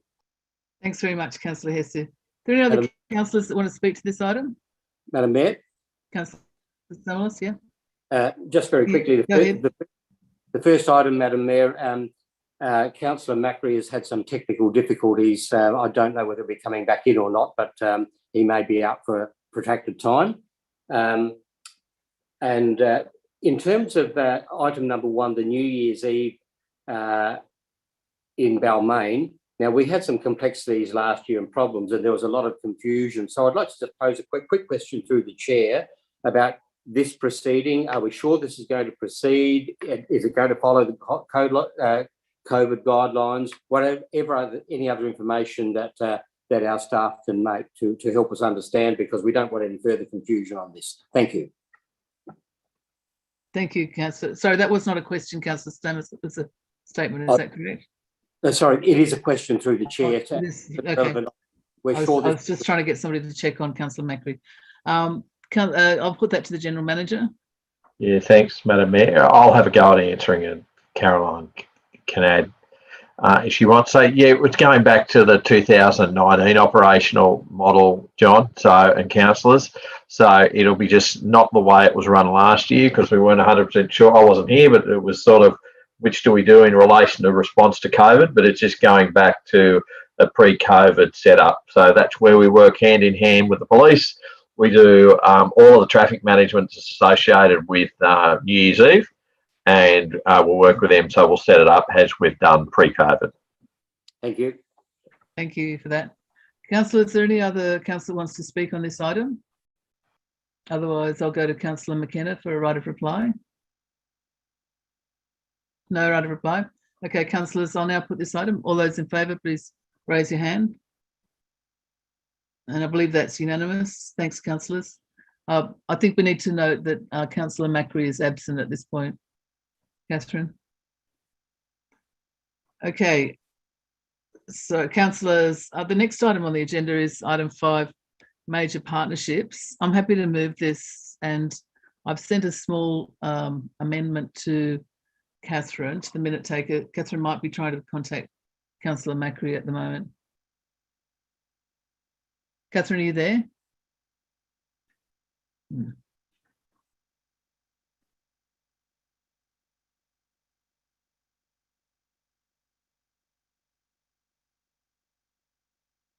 Okay, the amendment is just to identify the funding from the next quarterly review rather than from the Summerfest budget, which makes it a bit cleaner in terms of the funding identification, particularly because it seemed unclear that money seemed to be already allocated previously, and I have checked with the General Manager that would be acceptable to identify that funding from the next quarterly review. So I'll be moving that way. The rest of the recommendation remains unchanged. Is there a seconder for that? Seconded by Councillor Drury. Thanks, Councillor Drury. Look, I'll speak briefly to it, and then I'll go to any other speakers while we wait for Catherine to return. Look, I'm so immensely proud of the carols on Norton and the Leichhardt Express Choir, who's been with us for so many years and does so much great work, not just here within our own Inner West, and they do work right across the Inner West, but right across New South Wales. I think it's a wonderful event that they run with the lanterns events included and the children's choir, and it is always such an uplifting time to actually come together just before Christmas. Lots of friends and neighbours in the park, enjoying each other's company and enjoying really fabulous music, because the music that's created by the Leichhardt Express Choir and the orchestra that plays is quite extraordinary. It's just a completely different level, and we should be very proud of everything that they've been able to achieve and the way that they do bring people together and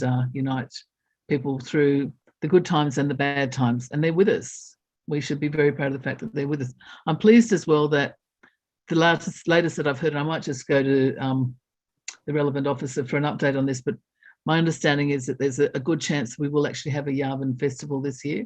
So I would hope that we'll be able to also go to that in January. But I might just get an update on that from the General Manager or the relevant officer, Carolyn, perhaps. Yeah, I'll just, yep, Caroline's there, she'll answer. I think she's on the phone, not sure. Carolyn, are you there? No. You know, I'll she can't do it. Look, we've been liaising with the event organisers of Yabun. They're not there yet, but that's why the report delegates it to me to deal with that, and they're just going to keep continuing the officers to advise of the program. We've allocated 30,000 as we allocated last year. Unfortunately, last year the event didn't proceed as previously planned. City of Sydney, from what I understand, is still committing their funding to the event, provided they still deliver the event and we can see the value that council will proceed. But they still need to do have some more discussion with our staff. Thanks very much for that. Councillors, there's Councillor Drury, you're seconding that motion. Did you want to speak to this? Yes, briefly, to echo the comments that you made in relation to carols on Norton, but also to highlight the very significant and important decision about delegating the funding for the Yabun Festival. I think our commitment to the Yabun Festival is pretty fundamental, and we should have some patience and forbearance with the organisers of that festival as they seek to plan in what has been a difficult time. I think this is a very elegant and smart decision, and I think that it actually shows and maintains the majority view of council, which is for the Inner West to support Yabun as a major cultural contribution from the Inner West Council. Thanks, Councillor Drury. Are there any other councillors that would like to speak on this item? Otherwise, I'll go to, yes, did somebody say something? I just wanted to ask a question, please. It's Yep. Lucille, just in relation to the funding for this. The report says that the funding would come from Summerfest, which seems like a defined money budget item. Which Councillor McKenna, I've already amended that. If you look at the wording, yeah. Yes, From but the next but quarterly I'm review. just wondering why. I don't understand why it is more appropriate to leave it open for the quarter review rather than take it from what's officers proposing, which is undedicated money. I just wonder what the purpose. Look, I'll go to the General Manager. It was a conversation that we've had. Yeah, thanks. Thanks, Madam Mayor. I suppose it just gives us a bit more flexibility. Like, more than likely will come from, if there's unallocated savings along the way, we'll do that. We'll do that as part of the second quarter budget review, because that's where inevitably that's where the savings from. I suppose it just gives us a bit more flexibility of where we. Oh, I see. Yeah. So there'll be savings there because you haven't spent it on Summerfest. I see. Other events. Could be other activities, but we can have a look that links more closely to Norton Street. Okay, thanks. All right. Thanks. Is there any other councillors that want to speak on this item? Otherwise, I'll go. I might just. Councillor De Cruz, please go ahead. Yeah, look, I think that it's great that we're supporting these two wonderful events. Like I expressed, the choir, Carols on Norton is a big event in our community, and Yabun is just an amazing event. There's been some suggestion of why we're sponsoring or supporting an event that isn't in the LGA. Well, if you've ever been to Yabun, I think it would be it's just unique across Australia and it borders our LGA. So I think they're both great events to support, and we should find the money to do that. Thanks. Thanks, Councillor De Cruz. So if there's no other councillor that wishes to speak on this item, I'll just quickly exercise my right of reply by inviting all of the councillors to join me at the Espresso Chorus Carols on Norton for a picnic.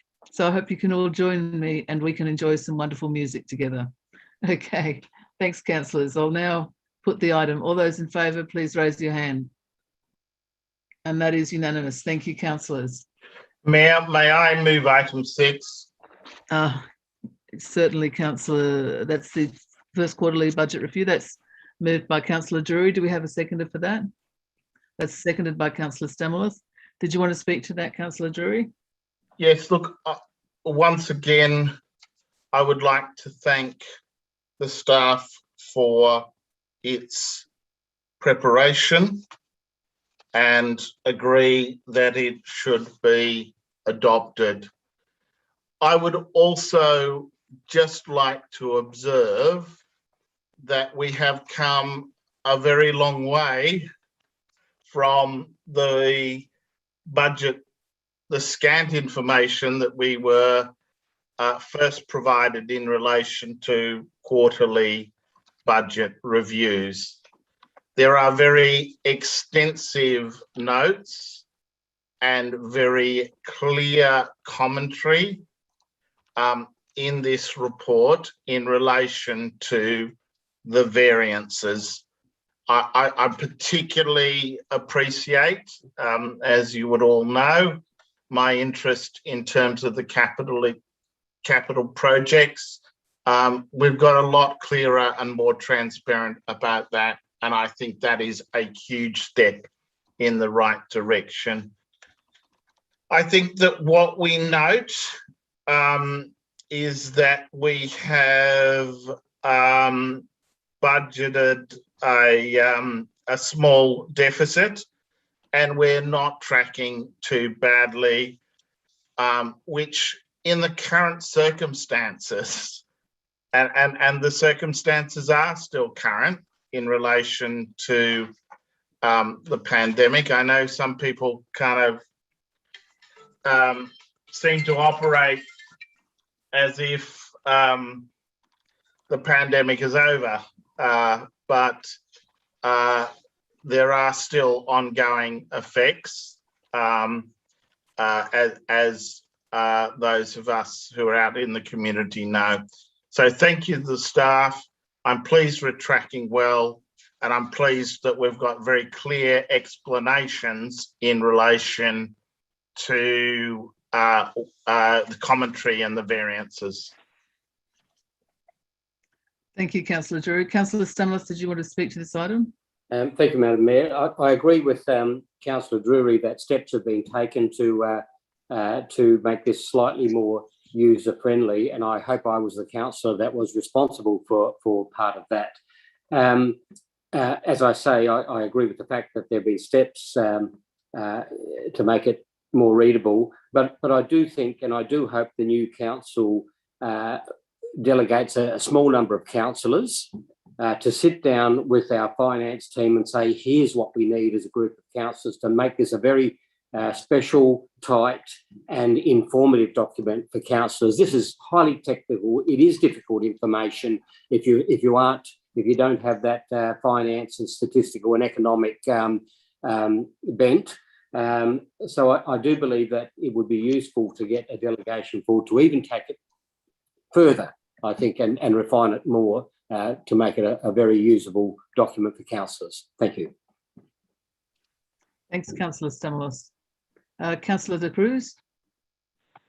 Yeah, I think I'd like to echo both councillor Drury and Stamoulis's comments that this report is moving in the right direction. It's good to see all the detail. There's certainly been a lot of interest in that crossing at Tootle Street, which is, I think, the first item in the capital project. Though there is still a difficulty in actually reading these documents. So if these are actually available on the website, these should be PDFs, and I can't see why we've reduced. So item 2, I don't think it's just my eyesight that's quite illegible. So I just hope that we can actually get better reports, clearer reports that we can actually read.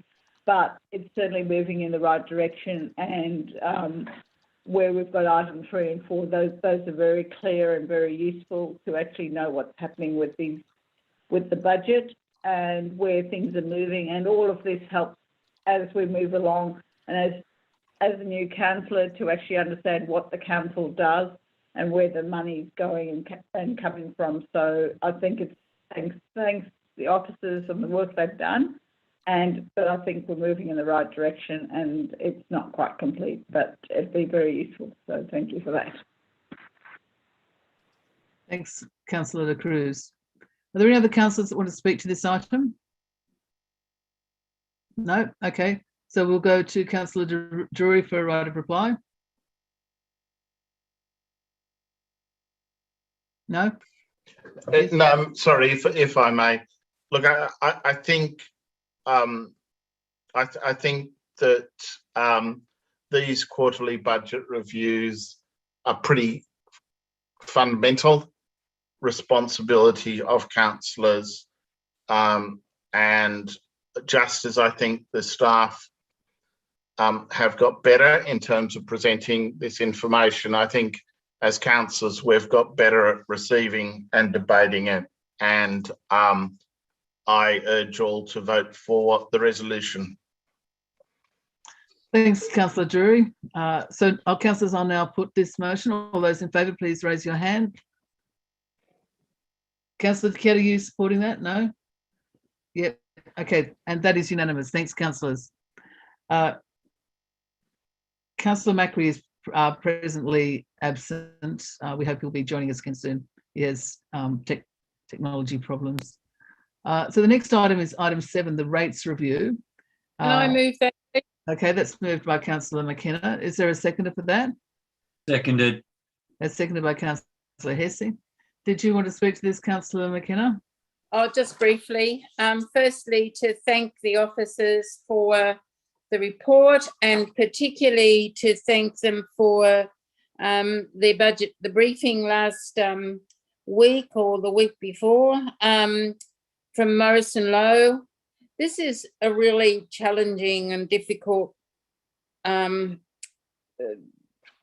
issue for council, and obviously for the new council are going to have to make some decisions about whether this any changes are made to what was previously resolved by the council.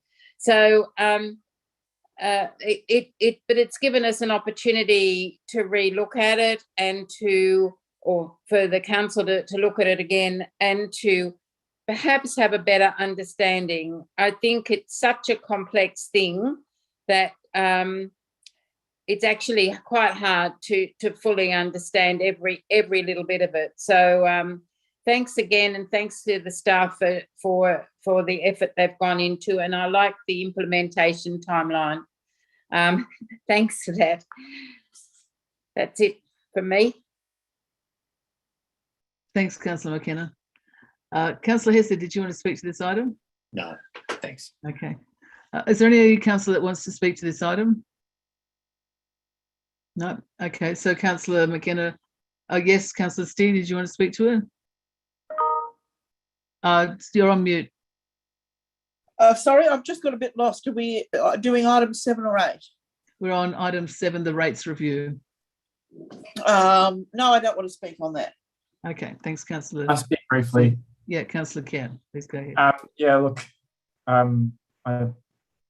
reading this report, obviously there's some bad news there, or it exposes what has been bad news for some residents. We knew actually with the rates harmonization project that whatever decision we made, there would be winners and losers, and unfortunately there would be some big losers. There was no way that we could have made a decision that would not have affected a large number of residents, or I shouldn't say a large minority of residents by increasing their rates in year 1 by a significant amount. And by that I mean over 400. We looked at lots of different modelling of lots of different options, and in the end, we had to try and make a decision, the best of a bad bunch, while opposing the process. And this gets rather technical, but the inability to phase in the minimum rate particularly hamstrung us in our endeavour to try and do this harmonisation in a way that had a phased in impact. So I guess that I don't say it's a failing of the report, but it's just worth noting that the other options didn't mean that no one was going to be badly affected in the first year. Thanks, Councillor Kett. Is there any other councillor that wants to speak on this item? Otherwise, I'll go to Councillor McKenna for a right of reply. Not necessary, thank you. Okay, thanks. So I'll now put that motion. All those in favour, please raise your hand. And that's unanimous. Thanks, councillors. Councillors, the next item is item 8, the investment report. Do I have a mover and a seconder for that? Councillor Stamoulis, you're moving that. Councillor Lockie, you're seconding that. Did you want to speak to it, Councillor Stamoulis? Yeah, just very briefly, Madam Mayor, there is a chart there saying somewhere midway through the consultant's report that's showing us annualised monthly returns down at negative 3.0%. Now, I just wondered whether I can ask through the chair, either for a question to be taken on notice if it's not available now, or if it is available, it'd be nice to know what that means. So I'll put that to the relevant officer. Yeah, our CFO, Daryl Jackson's on the line. So to Daryl. Sorry, can you I'm just opening up the report. Hold on. Did you want Councillor Stamoulis to repeat the question? Yep. Please. Yeah, Councillor Stamoulis, could you just repeat the question? Yes. There's no page number, Daryl, on the report, but I can say it's about 8 or 9 pages in, and it's showing annualised monthly returns. It's quite a large chart. In fact, it's the first large chart, if you have a look there. And they've fallen in the past few months from positive 2% down to October 21, negative 3%. That's a very large drop, and to have that sort of negative 3% annualised return, I must say I don't really understand how that could be the case. But I'm happy for it to be taken on notice. Thank you. Through the chair, yes, I'd like to take this on notice and get back to you. Sure, thank you. Thanks for that. So this is moved by Stamoulis, seconded by Lockie. Councillor Lockie, did you want to speak to this item? No? Okay. Is there any other councillor that wants to speak to this item? Otherwise, I'll go back to Councillor Stamoulis for a right of reply. Did you want a right of reply, Councillor Stamoulis? No, thank you. Okay. So I'll now put this item 8. All those in favour, please raise your hand. And that is unanimous. Thanks, councillors. So the next item on the agenda is Sydney Metro West Bay's the Environmental Impact Statement exhibition. I'm happy to move this. I've just got a slight changing in the wording and an additional point. If Catherine, if you could bring up my amended motion. Basically, I just want a clarification that we support the Metro West as a transport project, and just to clarify that we're not doing a wholesale support. There are issues that we have some issue with, but as a public transport project, we do support the project, and happy to support the principles that are contained in this report. But I also wanted to, have you got the wording there, Catherine, for that? Basically, here it is. I also wanted to capture, there was a lot of very relevant points in the that were in the concept and stage 1 EIS submission that council did, which I think we should be reiterating in this EIS, because in fact the first submission is very, very comprehensive and very good, I think. But it actually talks a lot about this part of the development of the of the Metro West as well in that submission. So while we'd love to think that that'll automatically be taken into consideration when they look at the EISs for this part, I just don't think they will.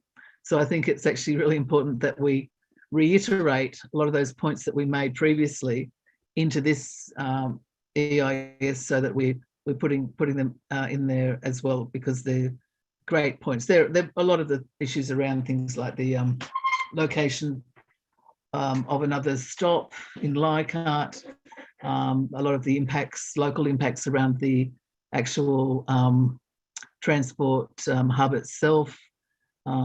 Yeah, and a lot of also issues around the tunnelling and its impacts. So I think we should be including those, the relevant ones, obviously, in this is EIS. And my final point is that we're also paying attention to the built environment around the Bays Precinct station, particularly in terms of height, density, housing diversity, and make sure it's aligning with our own positions on these issues, and that we're including the requirement for the 30% affordable housing. So I just wanted those added as additional points. Is there a seconder for that motion? That's seconded by Councillor Stamalis, thanks. So I guess I've spoken on this item now. Councillor Stamalis, did you want to speak to it? Madam Mayor, only to say that I think you've hit the nail on the head with part 4 of this, of your motion. With any new transport initiative or large stations such as we're going to have in the Bays area, there is the threat of overdevelopment, huge scale development, and I think we need to call it out very, very early, and also to get government looking at the scales and having council itself think about this. In fact, what we would ideally like to do is open up our foreshores, open up to the for the people of New South Wales and for the people of the inner west to use. That's ideally what we'd like. That's the top priority for our Sydney Harbour foreshores. But I'm glad you captured this potential for overdevelopment and scales of development. Thank you. Thanks, Councillor Stamalis. Is there any other councillor that wants to speak? Councillor De Cruz, and then Councillor Hesse. Yes, I suppose just with the tunnelling, I'm aware it's actually going under Cullen Park, and some issues have been raised in regard to the built heritage buildings, their underground systems, and also there was a mention of vibration, and so those kind of things can seriously impact those heritage buildings. And I know in the case of the Hunter Valley, they actually asked for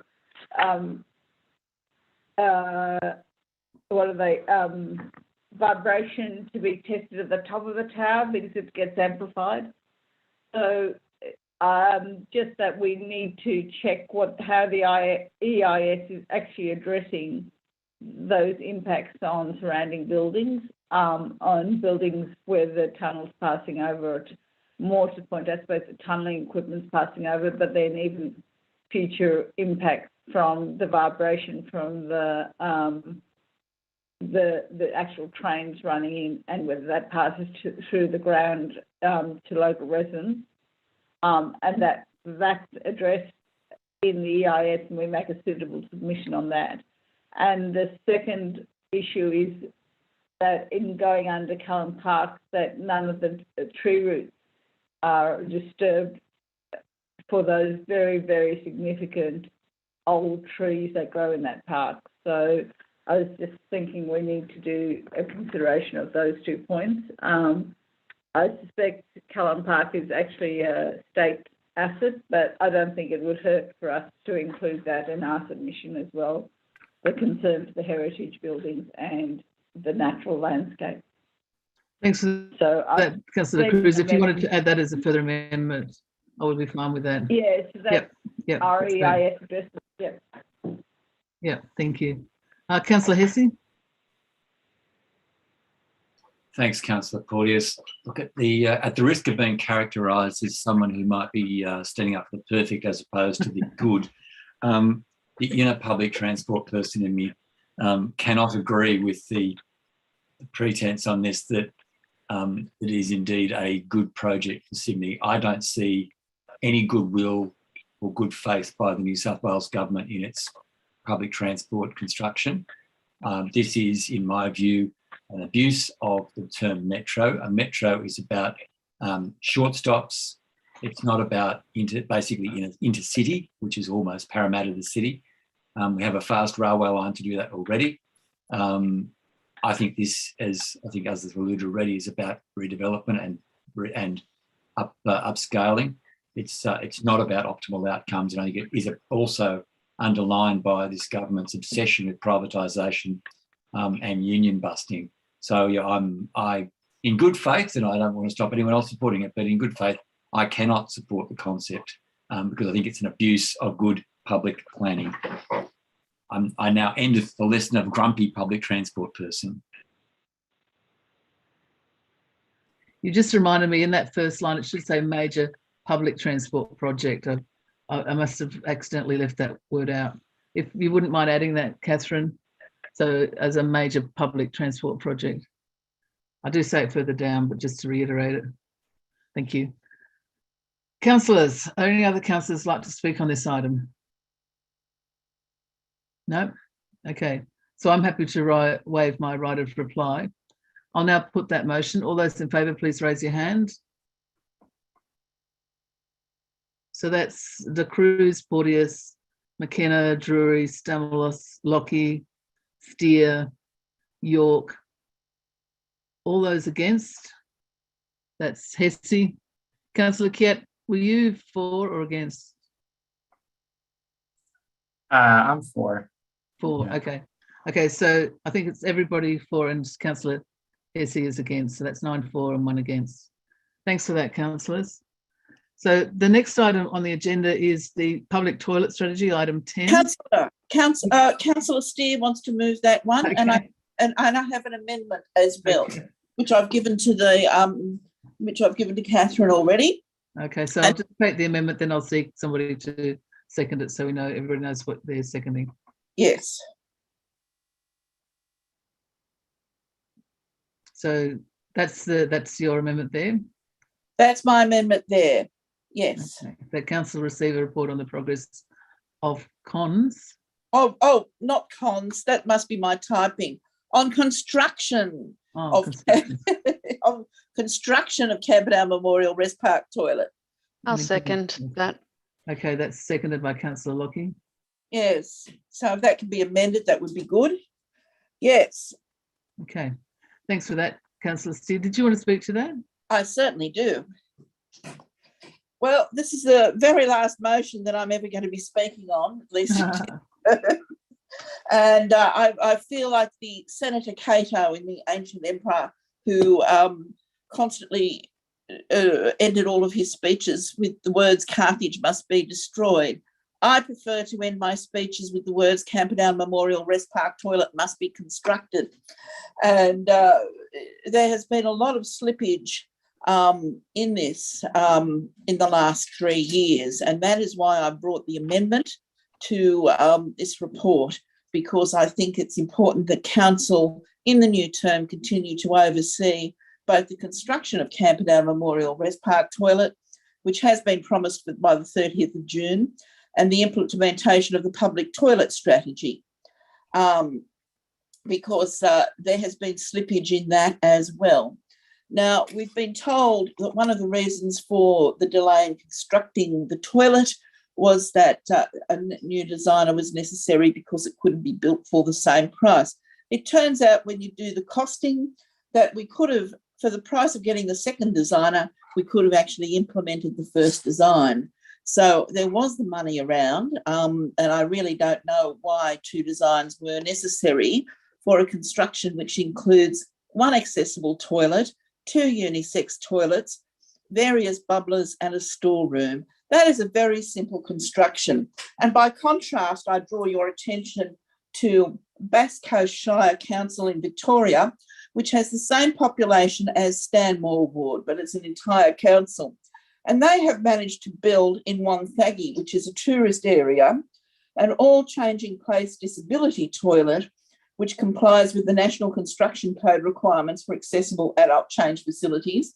And they've also built them on Phillip Island Health Hub and Phillip Island Nature Park's Penguin Parade. Now, what I'm saying is, why is a tiny little council that's the same size as the ward that I represent can manage to build these 3 toilets, and we haven't managed to build one in that period of time? Council needs to actually be informed. Councillors need to be informed about the progress of our projects, and they need to know what's going on with the finances of them as well. In relation to the public toilet strategy, there has been quite a lot of slippage in that already. For example, it says in Stanmore Ward that council was contemplating renting the empty railway building on Stanmore Station. Well, that's now been rented out to a private party for a different purpose. So council missed the boat on that one too. And yet again, we see in the public toilet strategy a lot of good ideas, but that's all they are, ideas, not actually a real plan with deadlines and timelines and project management and all that sort of thing. We know that we can do all this kind of stuff. We've got Ashfield Pool, we've got Marrickville Library, we've got sporting fields, we've got the Greenway, we've got all kinds of stuff that have been built during our term, and yet we can't seem to be managing to give toilets a priority.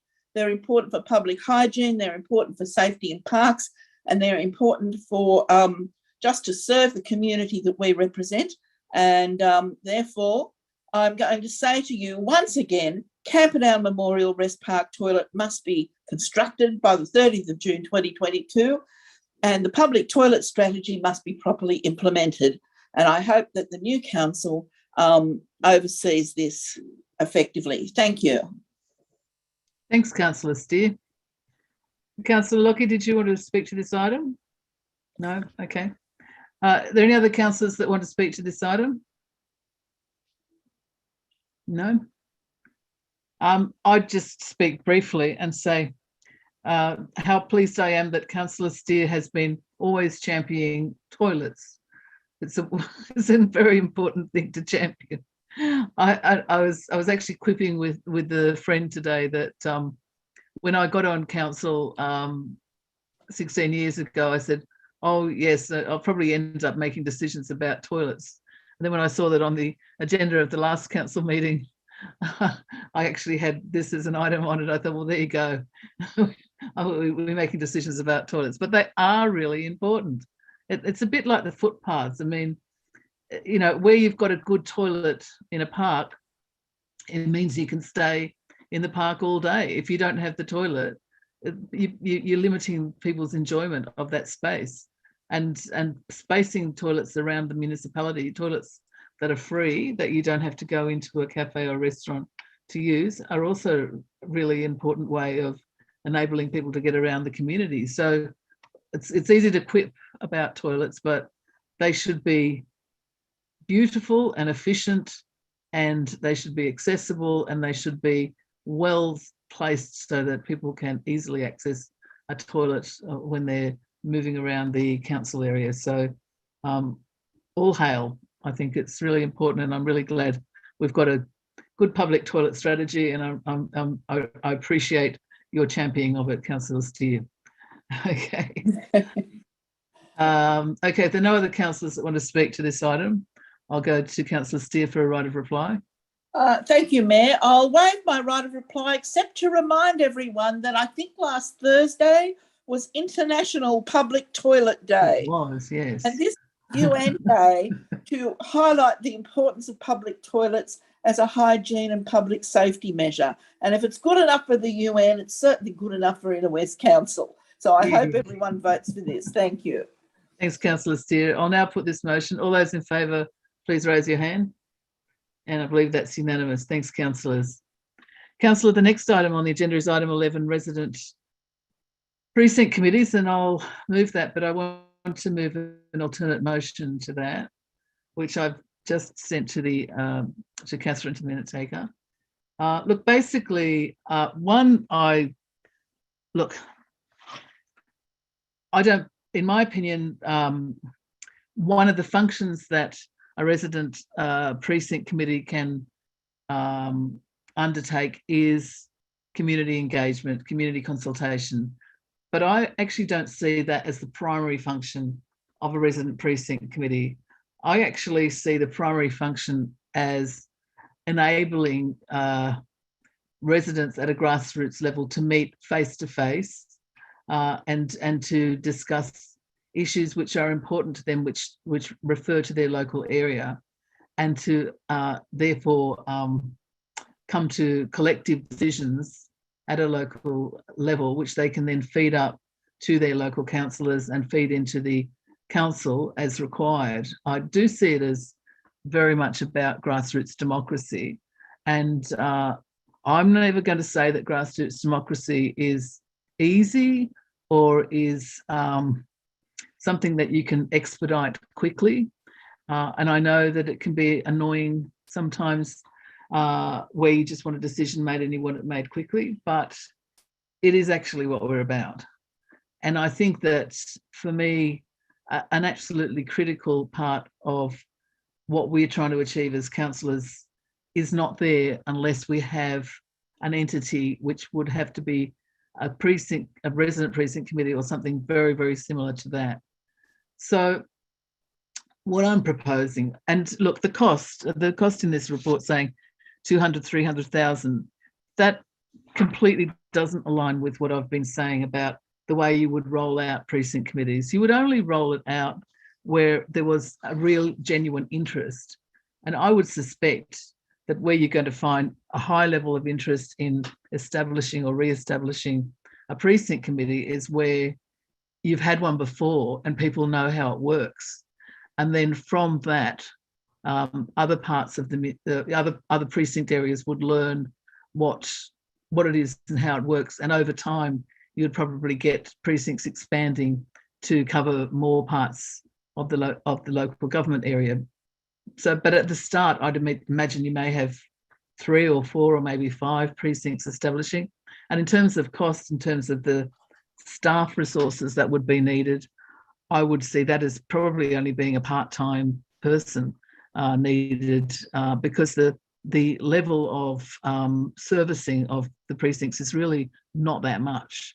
They only meet once a month, and there may be maybe half a dozen issues that come up that need to be addressed, some of which would be addressed directly by the councillors that would be present in the meeting, and possibly all of them would be addressed by the councillors in the meeting. So it's really not a high level, high needs kind of organisation.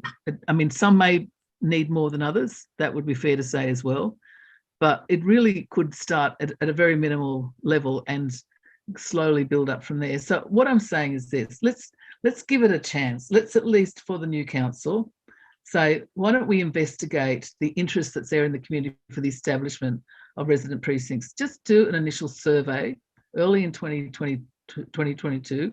No commitment that we're definitely going to go ahead or not, but let's do the survey.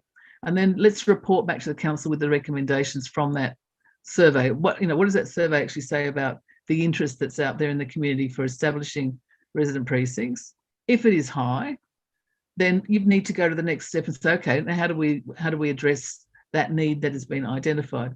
If it is very low, then maybe you don't proceed with it. But let's go and ask. Let's give the community the respect of actually asking them what they want, because I think there has been identified a really significant need for a place where people can meet locally, because we've got this amalgamated council, because people don't want to travel across the municipality, and because council meetings are not necessarily a space where, as a resident, you get much of a voice, and you can get much more of a voice at a local committee level. So that's my motion, and I hope I'll get support for that this evening, that we can take that first step of investigating where the interest might be in the community.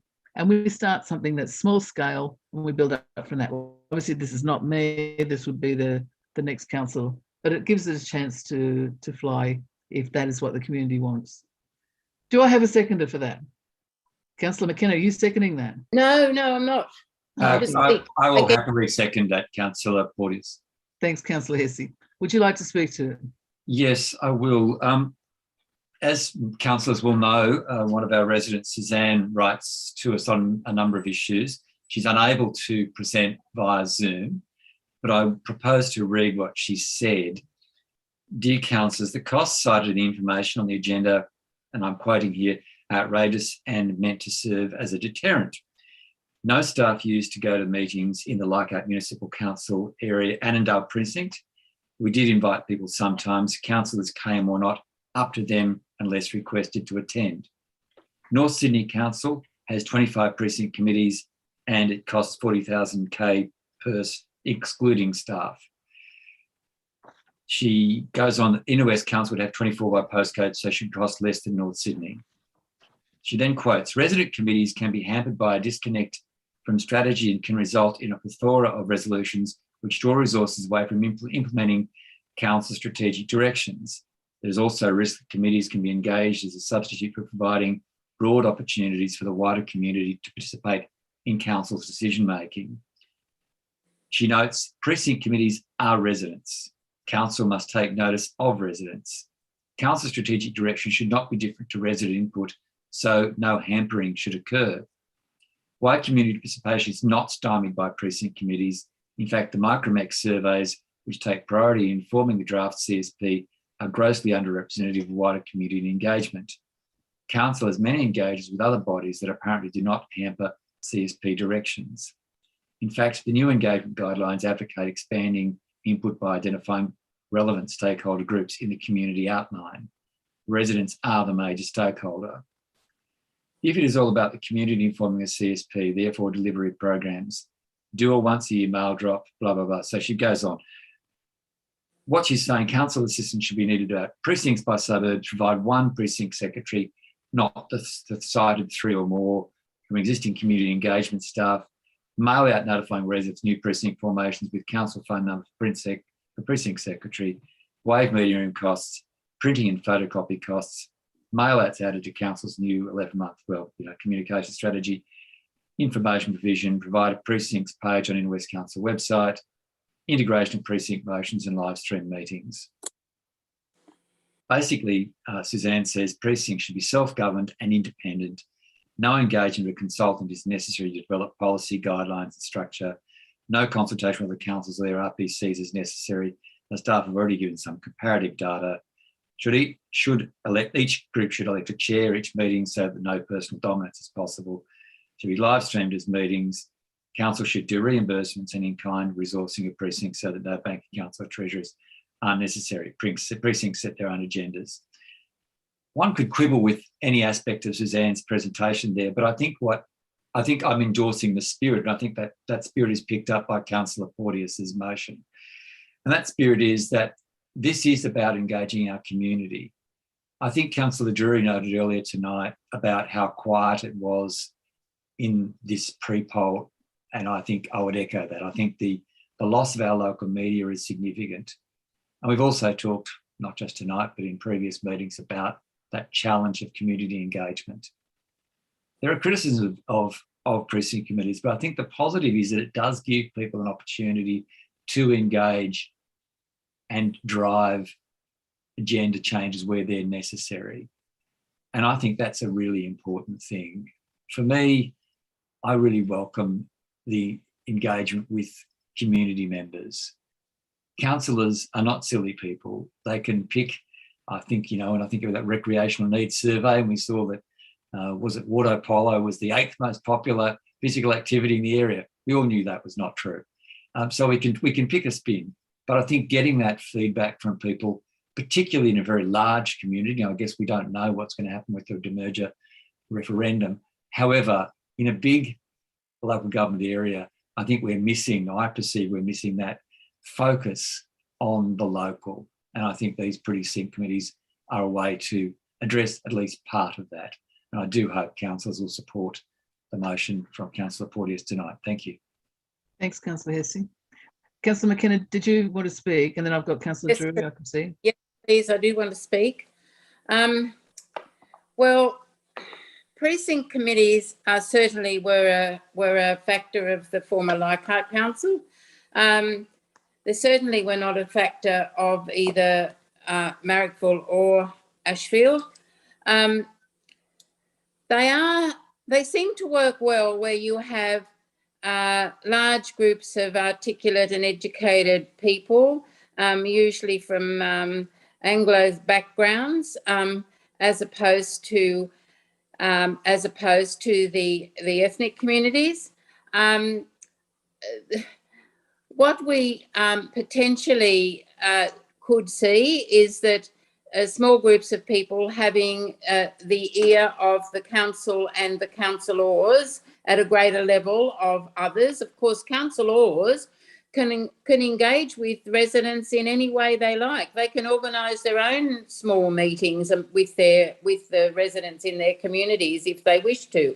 But the issue is you'll have the Annandale and whatever Roselle or whichever areas have these precinct committees that Suzanne speaks of. We're not going to get comparable committees in places like Ashfield.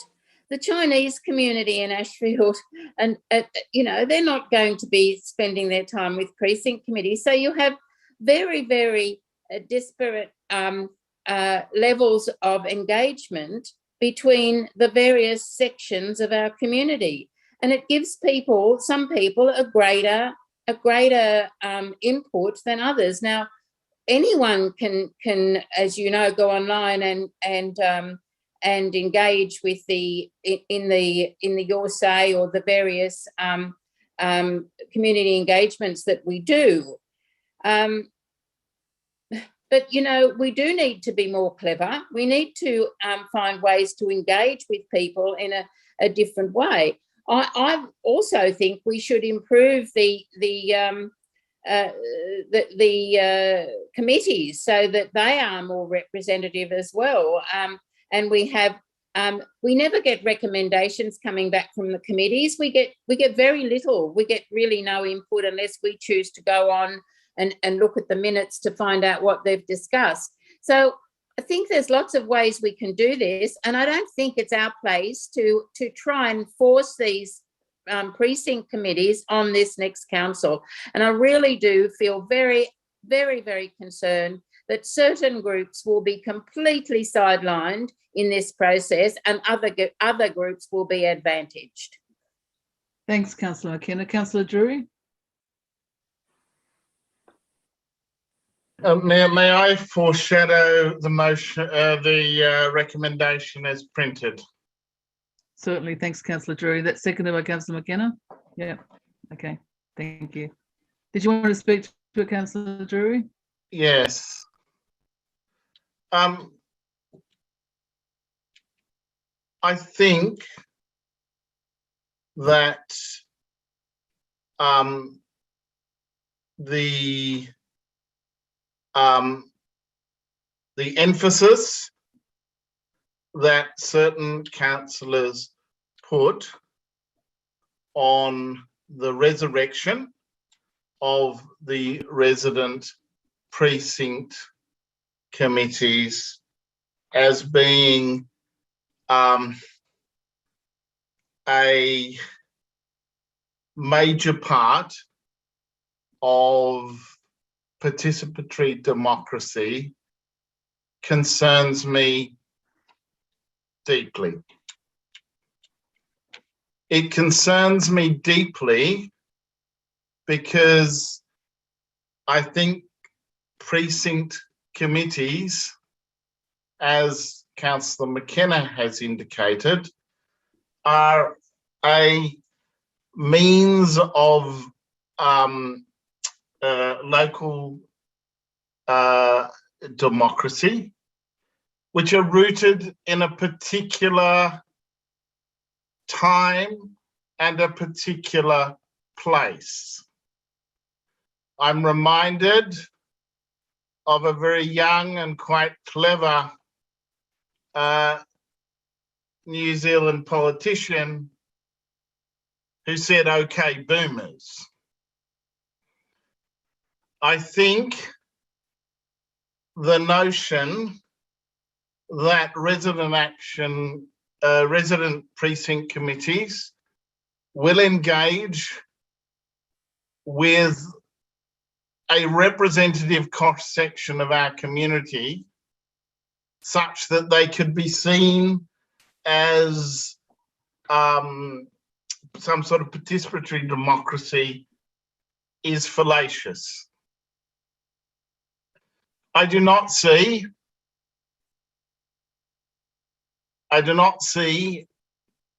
18 to 25-year-olds wanting to interact with the council and with local issues in this way.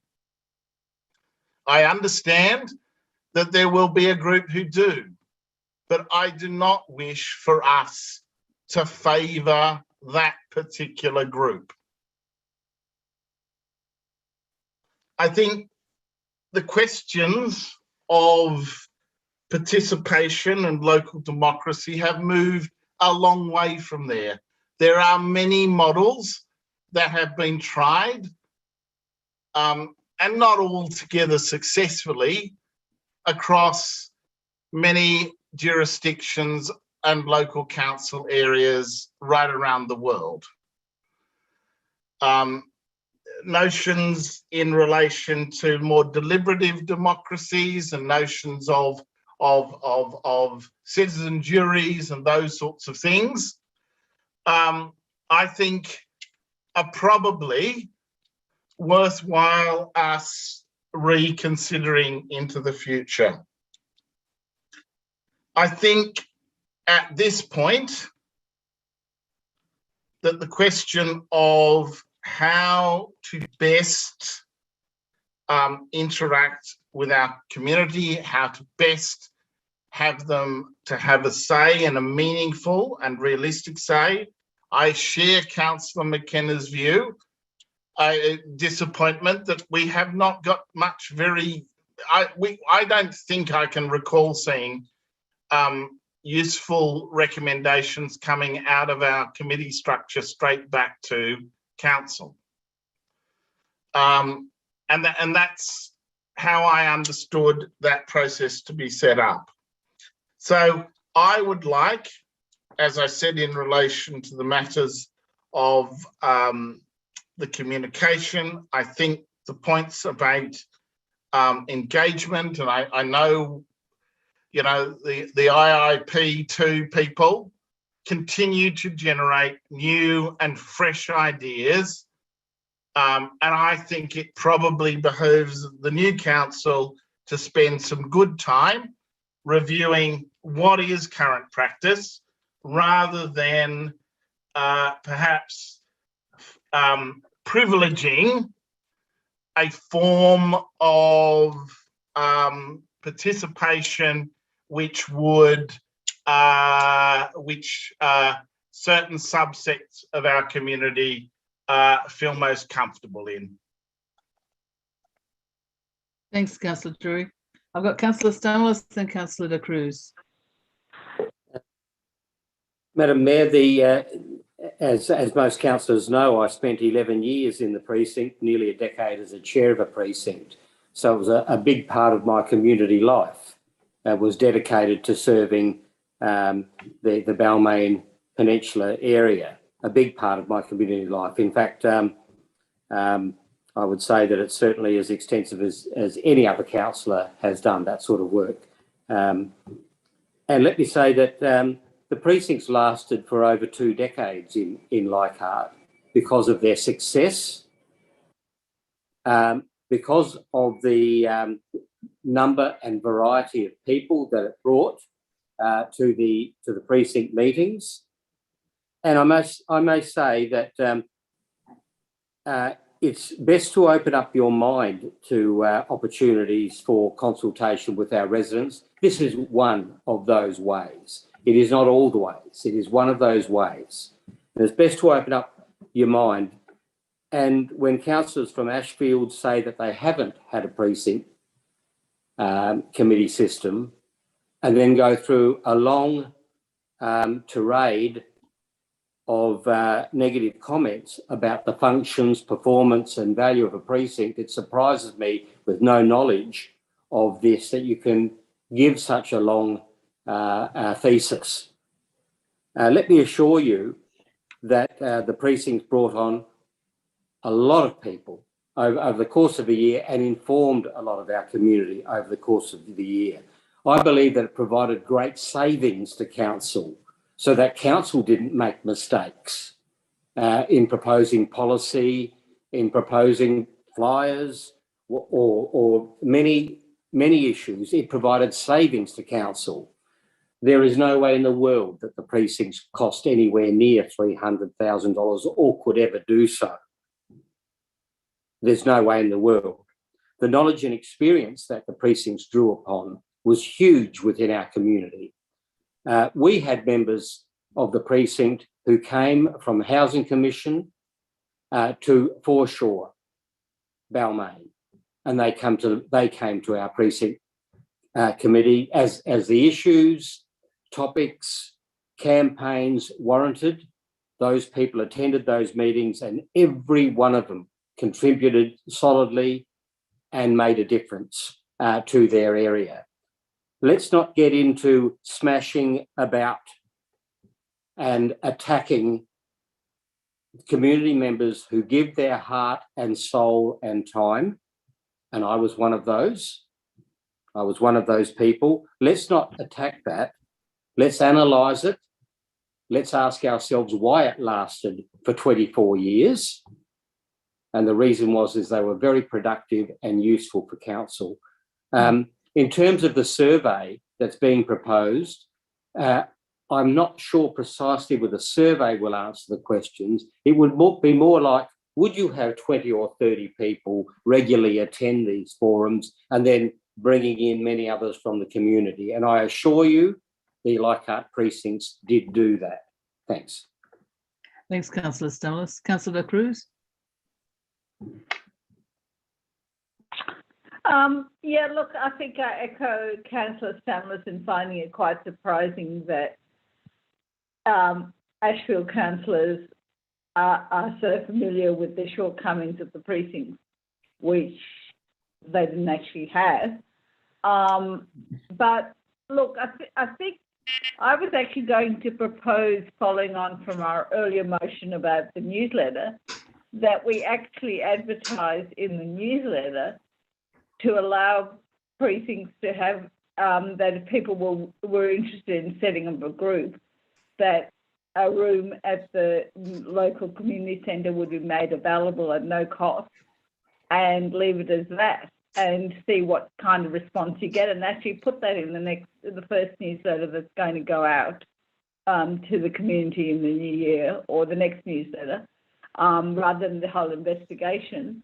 And I think you'll find it's a surprising interest, and the interest is because it's not one of the things that's been removed from us is the development applications, and the community, and we don't see a lot of that, but the community is still very involved in DAs, and I think that that's a crucial area in which the precincts play a part in helping people navigate through that, and also, I mean, I think it's also useful for people, for developers on occasions, that they can come and present to a group of people. With the CSP, we're talking about neighbourhoods, what future they have. So how are we going to just look in a crystal ball and know what that future is and what it looks like? So what the precincts do and what Your Say can't do, I mean, if anyone's tried Your Say, it tells you to read a 25 megabyte file and then fill out an online survey of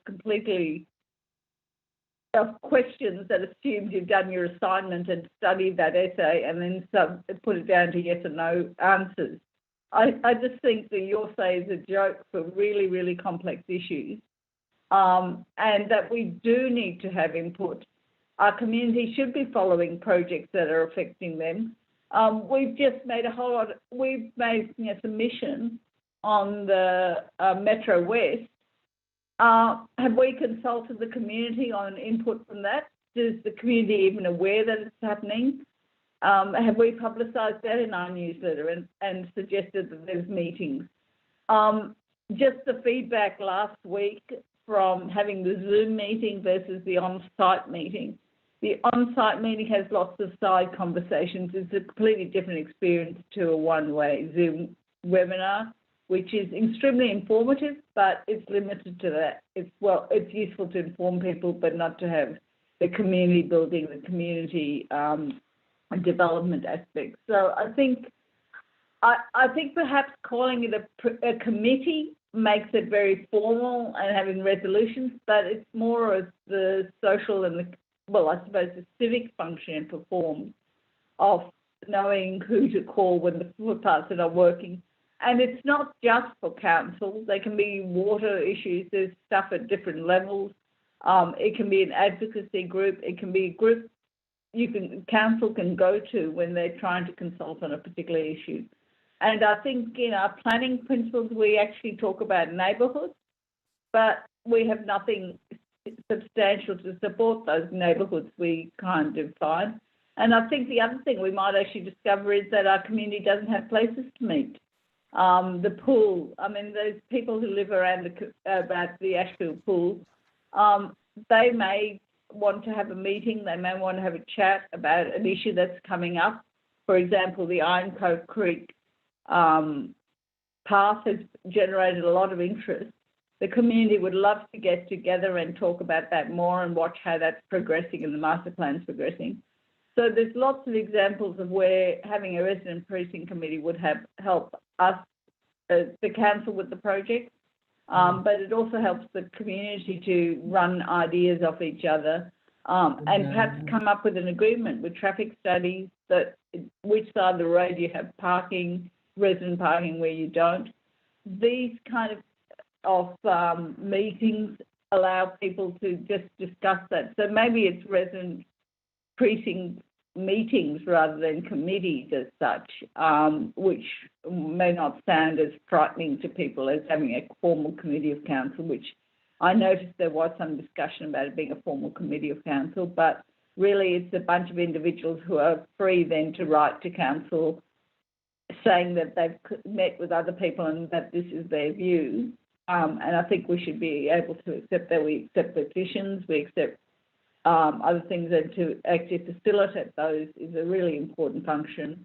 And my suggestion is that we actually include an item about it in the next newsletter. And that's my suggested amendment to Councillor Porteous's motion on the books, but I'm happy to support it as it stands. But yeah, rather than the full investigation, I think just we're trying to generate interest and provide an opportunity for the community to meet. And even more so as people are coming out of COVID, that's a really important thing to do. Thanks.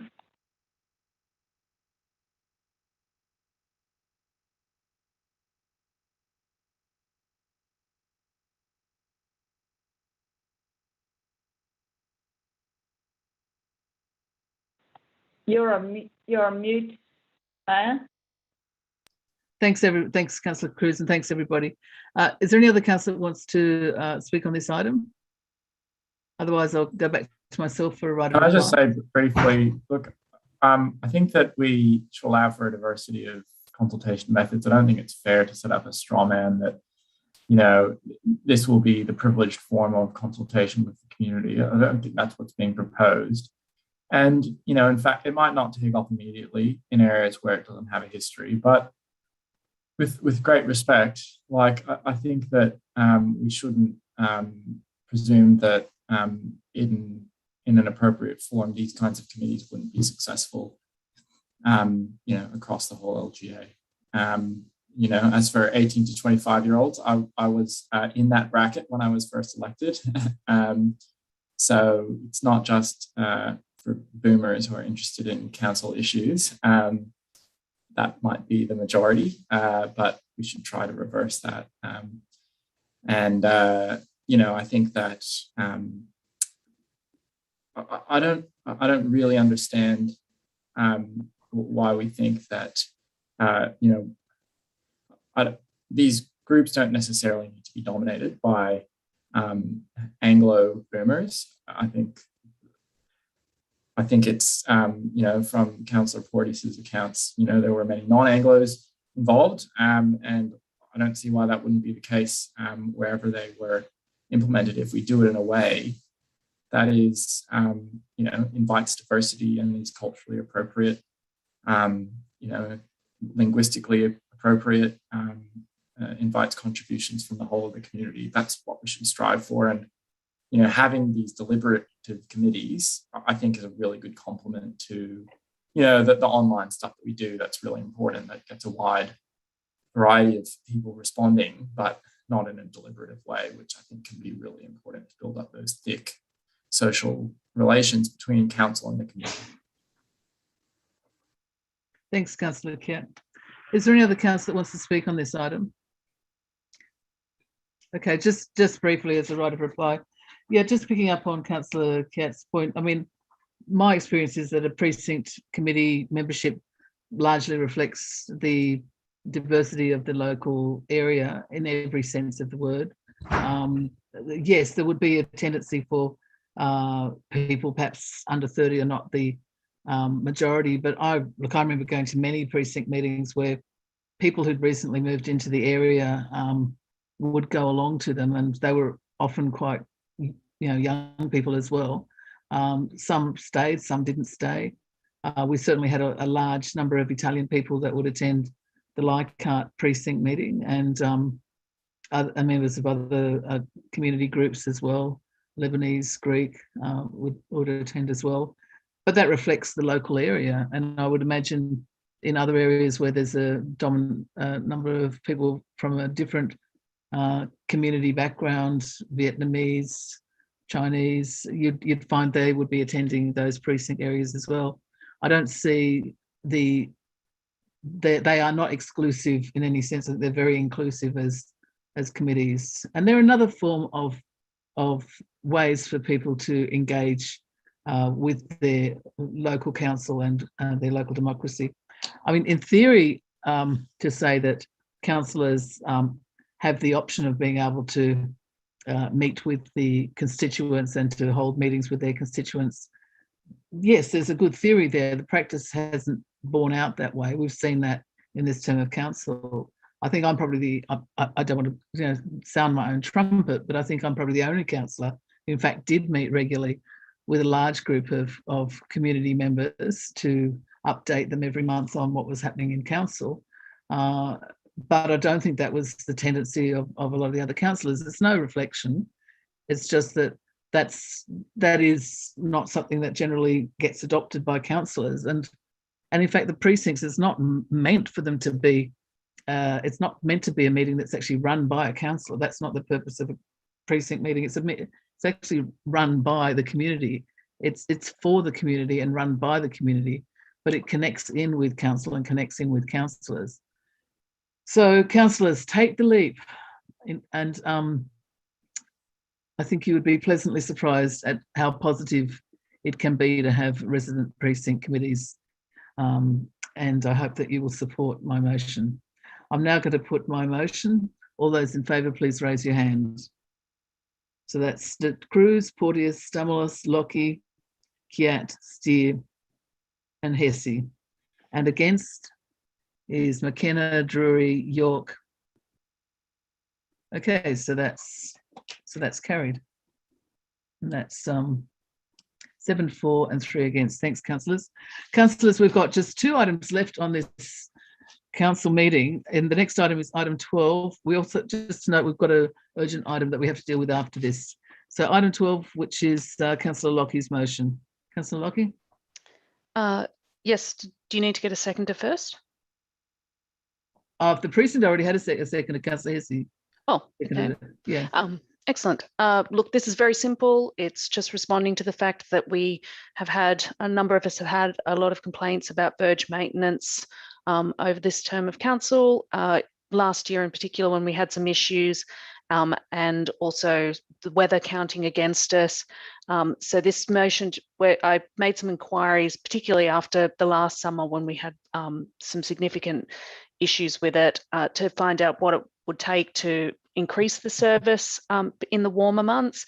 And we were all advised that it would require at least $1 million, depending on how frequently we wanted to have that service. So this report just seeks for the new council early in its term to receive a report reviewing complaints about and the quality of the service of Verge mowing, and receive some options for increasing or improving the service to be considered as part of the next year's budget. Thanks for that, Councillor Lockie. So, Councillor Hesse, were you seconding that motion? Yes, indeed, happy to do so. And in acknowledgement that many of us are doing pre-poll at the moment, I will simply say I wholeheartedly support the motion, and there endeth my talk. Thank you. Councillors, is there any other councillor that wants to speak on this item? Councillor McKenna, go ahead. Just quickly, I remember the day that I supported moving Ashfield into this system, because you know what, they used to mow their own verges, and now we get all these complaints about the way the council mows the verges. So Here. this is actually something that we should have surveyed. We should have surveyed everyone before we actually did that, because we now have this monster that we have to deal with. And I'm listening to you tonight, and I'm hearing there's only this much will cost, precinct committees only cost this much, and something else, and we want to increase this budget to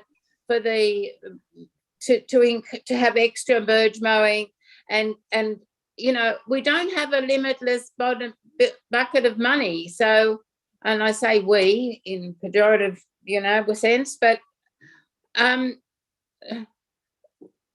something has to give, you know. We just can't keep doing more things and new things and extra things and with that same level of money. And when I look at the budget review earlier and the money we spend in certain areas, you know, there are areas there that we really need to be spending more money, and I don't know how you're going to manage this, but there needs to be, with the new council, a serious look at what money is being spent on, because and how you're going to go forward. I mean, what can we afford to do? So that probably will be my last ever comment. I don't think so, Lucy. On this council. Okay. Are there any other councillors that want to speak on this item? Yeah, can I just say, I think when this issue first did come up, you know, I think there was a question raised about whether there should have been more consultation on it before we proceeded with it. And since then, yes, we had many complaints about the contractor. We terminated the contract, and now it's in-house. It's an opportunity, I think, to think about those issues that Councillor McKenna has raised. You know, it's still new, and so perhaps there is opportunity to review whether, you know, that's the best way to spend our resources. You know, because money that we spend on this, we're not spending on, you know, helping residents to establish, you know, street gardens, which, you know, that might be a better way to spend the same money for a better, more sustainable result. It's something that I think I raised when this issue first came up, and you know, I still think that they're something that's really positive, that has a long history in Marrickville Council area, that hasn't really yet been expanded into our area as much. So something for the new councillors to think about. You know, and I'm sure with Kathy around, they'll have the best advice possible on this really tricky issue. Thanks, Councillor Kiat. Are there any other councillors that want to speak on this item? Otherwise, go ahead, Councillor De Cruz. Yeah, look, I think echoing what Councillor Kiat just said, I certainly didn't want to see it expanding, because a former councillor did say to me, how can we tackle the cost of maintaining verges? I've certainly been an advocate of alternative creating habitat on verges. It's a bit disappointing that it's taken an extremely long time to extend the policy to allow people to do gardens outside the Marrickville area, the community's waiting. Oh, well, I think has given up waiting for the sustainable verge policy. There's a lot of the community who puts no mow on grass, on lawn, as well as on gardens, because apparently otherwise they get mown. That's the gardens get mown. Just recently, I actually had a comment from a community member about how well gardens were cared for. So I think there's a whole kind of strategy we need on how we maintain the verges and even taking the ownership and the care of those verges. There's some great examples of the community looking after green spaces, after sort of neglected spaces, and certainly trying to keep up with the grass growing at different rates and depending on the seasons, and then just sticking in a standard term of every 4 weeks or 2 weeks or whatever. That just doesn't work to maintain the lawn to the level that people actually expect, to manicure it, to do the edges, to do the whole thing. So basically, our lawns are actually, our verges are actually weeds, which are sometimes mown every now and then. Sometimes they're just dirt patches. There's certainly a lot of verges that are dirt patches. So I think there's a lot we need to do to look at how we maintain our verges, not just, it's not a whole lot of issues about grass. It's not all grass. There's been the great planting, there's been good that we've planted extra trees. I have to say that I was very impressed with Marrickville Council that they planted little garden beds around their trees instead of expensive lawns to cut. So, yeah, look, we need to bring back a report. We need to look at how we can be more sustainable in looking after the verge and the public spaces. Thanks very much, Councillor Cruz. I'm happy to support this. Thank you, Councillor Cruz. Is there any other councillor that wants to speak on this item? Otherwise, I'll go to Councillor Lockie for a right of reply. Councillor Lockie? Yeah, look, thanks for that. And look, to Councillor Kiat's point about the Sustainable Streets program, that was actually some of the commentary that I got back when I posted about this on my own Facebook and social media feeds, was that some people, there were people who were very passionate about, yes, the council should come and mow my verge more often. And there were other people who came with the comments that, why don't we let them grow more wild? Why don't we improve biodiversity? Why don't we let people care for their own gardens? So perhaps if we can just add, Catherine, a couple of words to the end, saying including consideration of how the Sustainable Streets program could contribute to this. Thanks, Just to keep it Councillor loose. No, that's okay. Bearing in mind, I should add there that one of the reasons that program I think hasn't rolled out everywhere as yet as much as we would have liked it to is that there's just one person who's doing that at the moment, and I think they've come on board relatively recently with the council, but there's definitely an appetite for it within the community. So, and it would be there would be benefits in terms of reducing the cost to council, in terms of boosting civic pride, community involvement, neighbourhood amenity, and so on and so forth. So I'd be very happy to see more of that, and if we can look at that as part of this, that'd be great. Thanks for that, Councillor Lockie. So we now have that motion before us. I'll put that. All those in favour, please raise your hand. And I believe that is unanimous. Thanks, councillors. Mayor, may I move item 13 amended?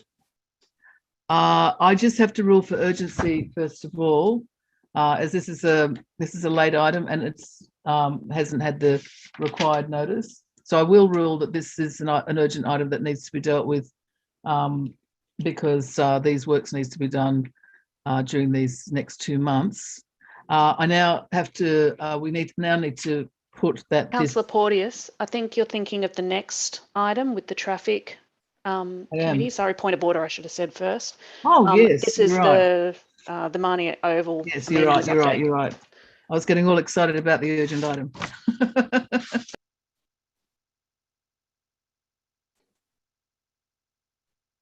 You're on mute again. You're on mute, Mayor. You were wondering what I was talking about, Councillor Drury, weren't you? Sorry about that. Okay, so you're moving the Mahoney item 13, yes? Yes, And you've got some amendments that you've sent to the minute taker, is that correct? correct. Okay, thank you. I'm happy to second that, and I wanted to add a further small amendment, but I'll leave you to speak to the item first, then I'll speak to my amendment. Okay. Look, I've had a good look at Mahoney Oval, and I'm very pleased that we committed to work on that surface. And in fact, I think what we should be doing is trying to establish a standard playing surface across the whole of the inner west and making careful assessments about how we bring all of the surfaces on our playing fields up to a desirable and an acceptable standard. Playing sport on surfaces such as Mahoney, I think, can result in a lot of rolled ankles. I also think that we are going through a process of looking at improving the amenities at that oval. I think we all understand that the Newtown Breakers enjoy the current use of that and have highlighted a number of things that need to be kind of looked at.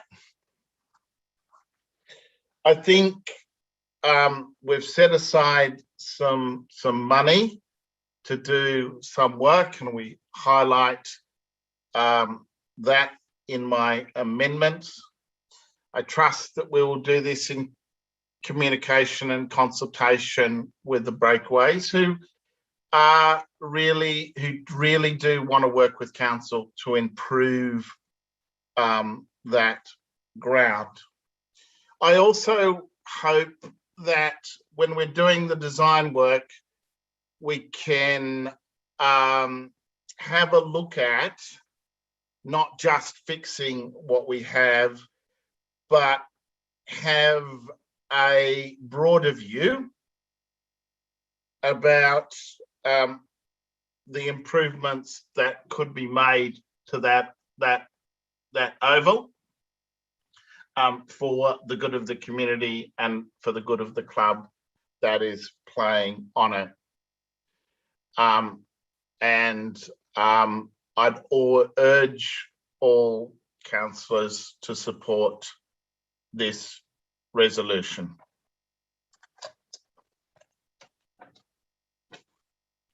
Thanks for that, Councillor Drury. So I just had a further amendment, which was, Catherine, if you could just bring that up. That is that the staff meet with members of the sporting clubs as soon as possible to identify what work can be done before the 2022 season. Accepted. And the reason that I've added that in is because having met with the breakaways, I know that it is urgent to try and get some work happening. And in fact, the accessible toilet, for example, was actually within this budgeted year. So it was supposed to happen this budgeted year.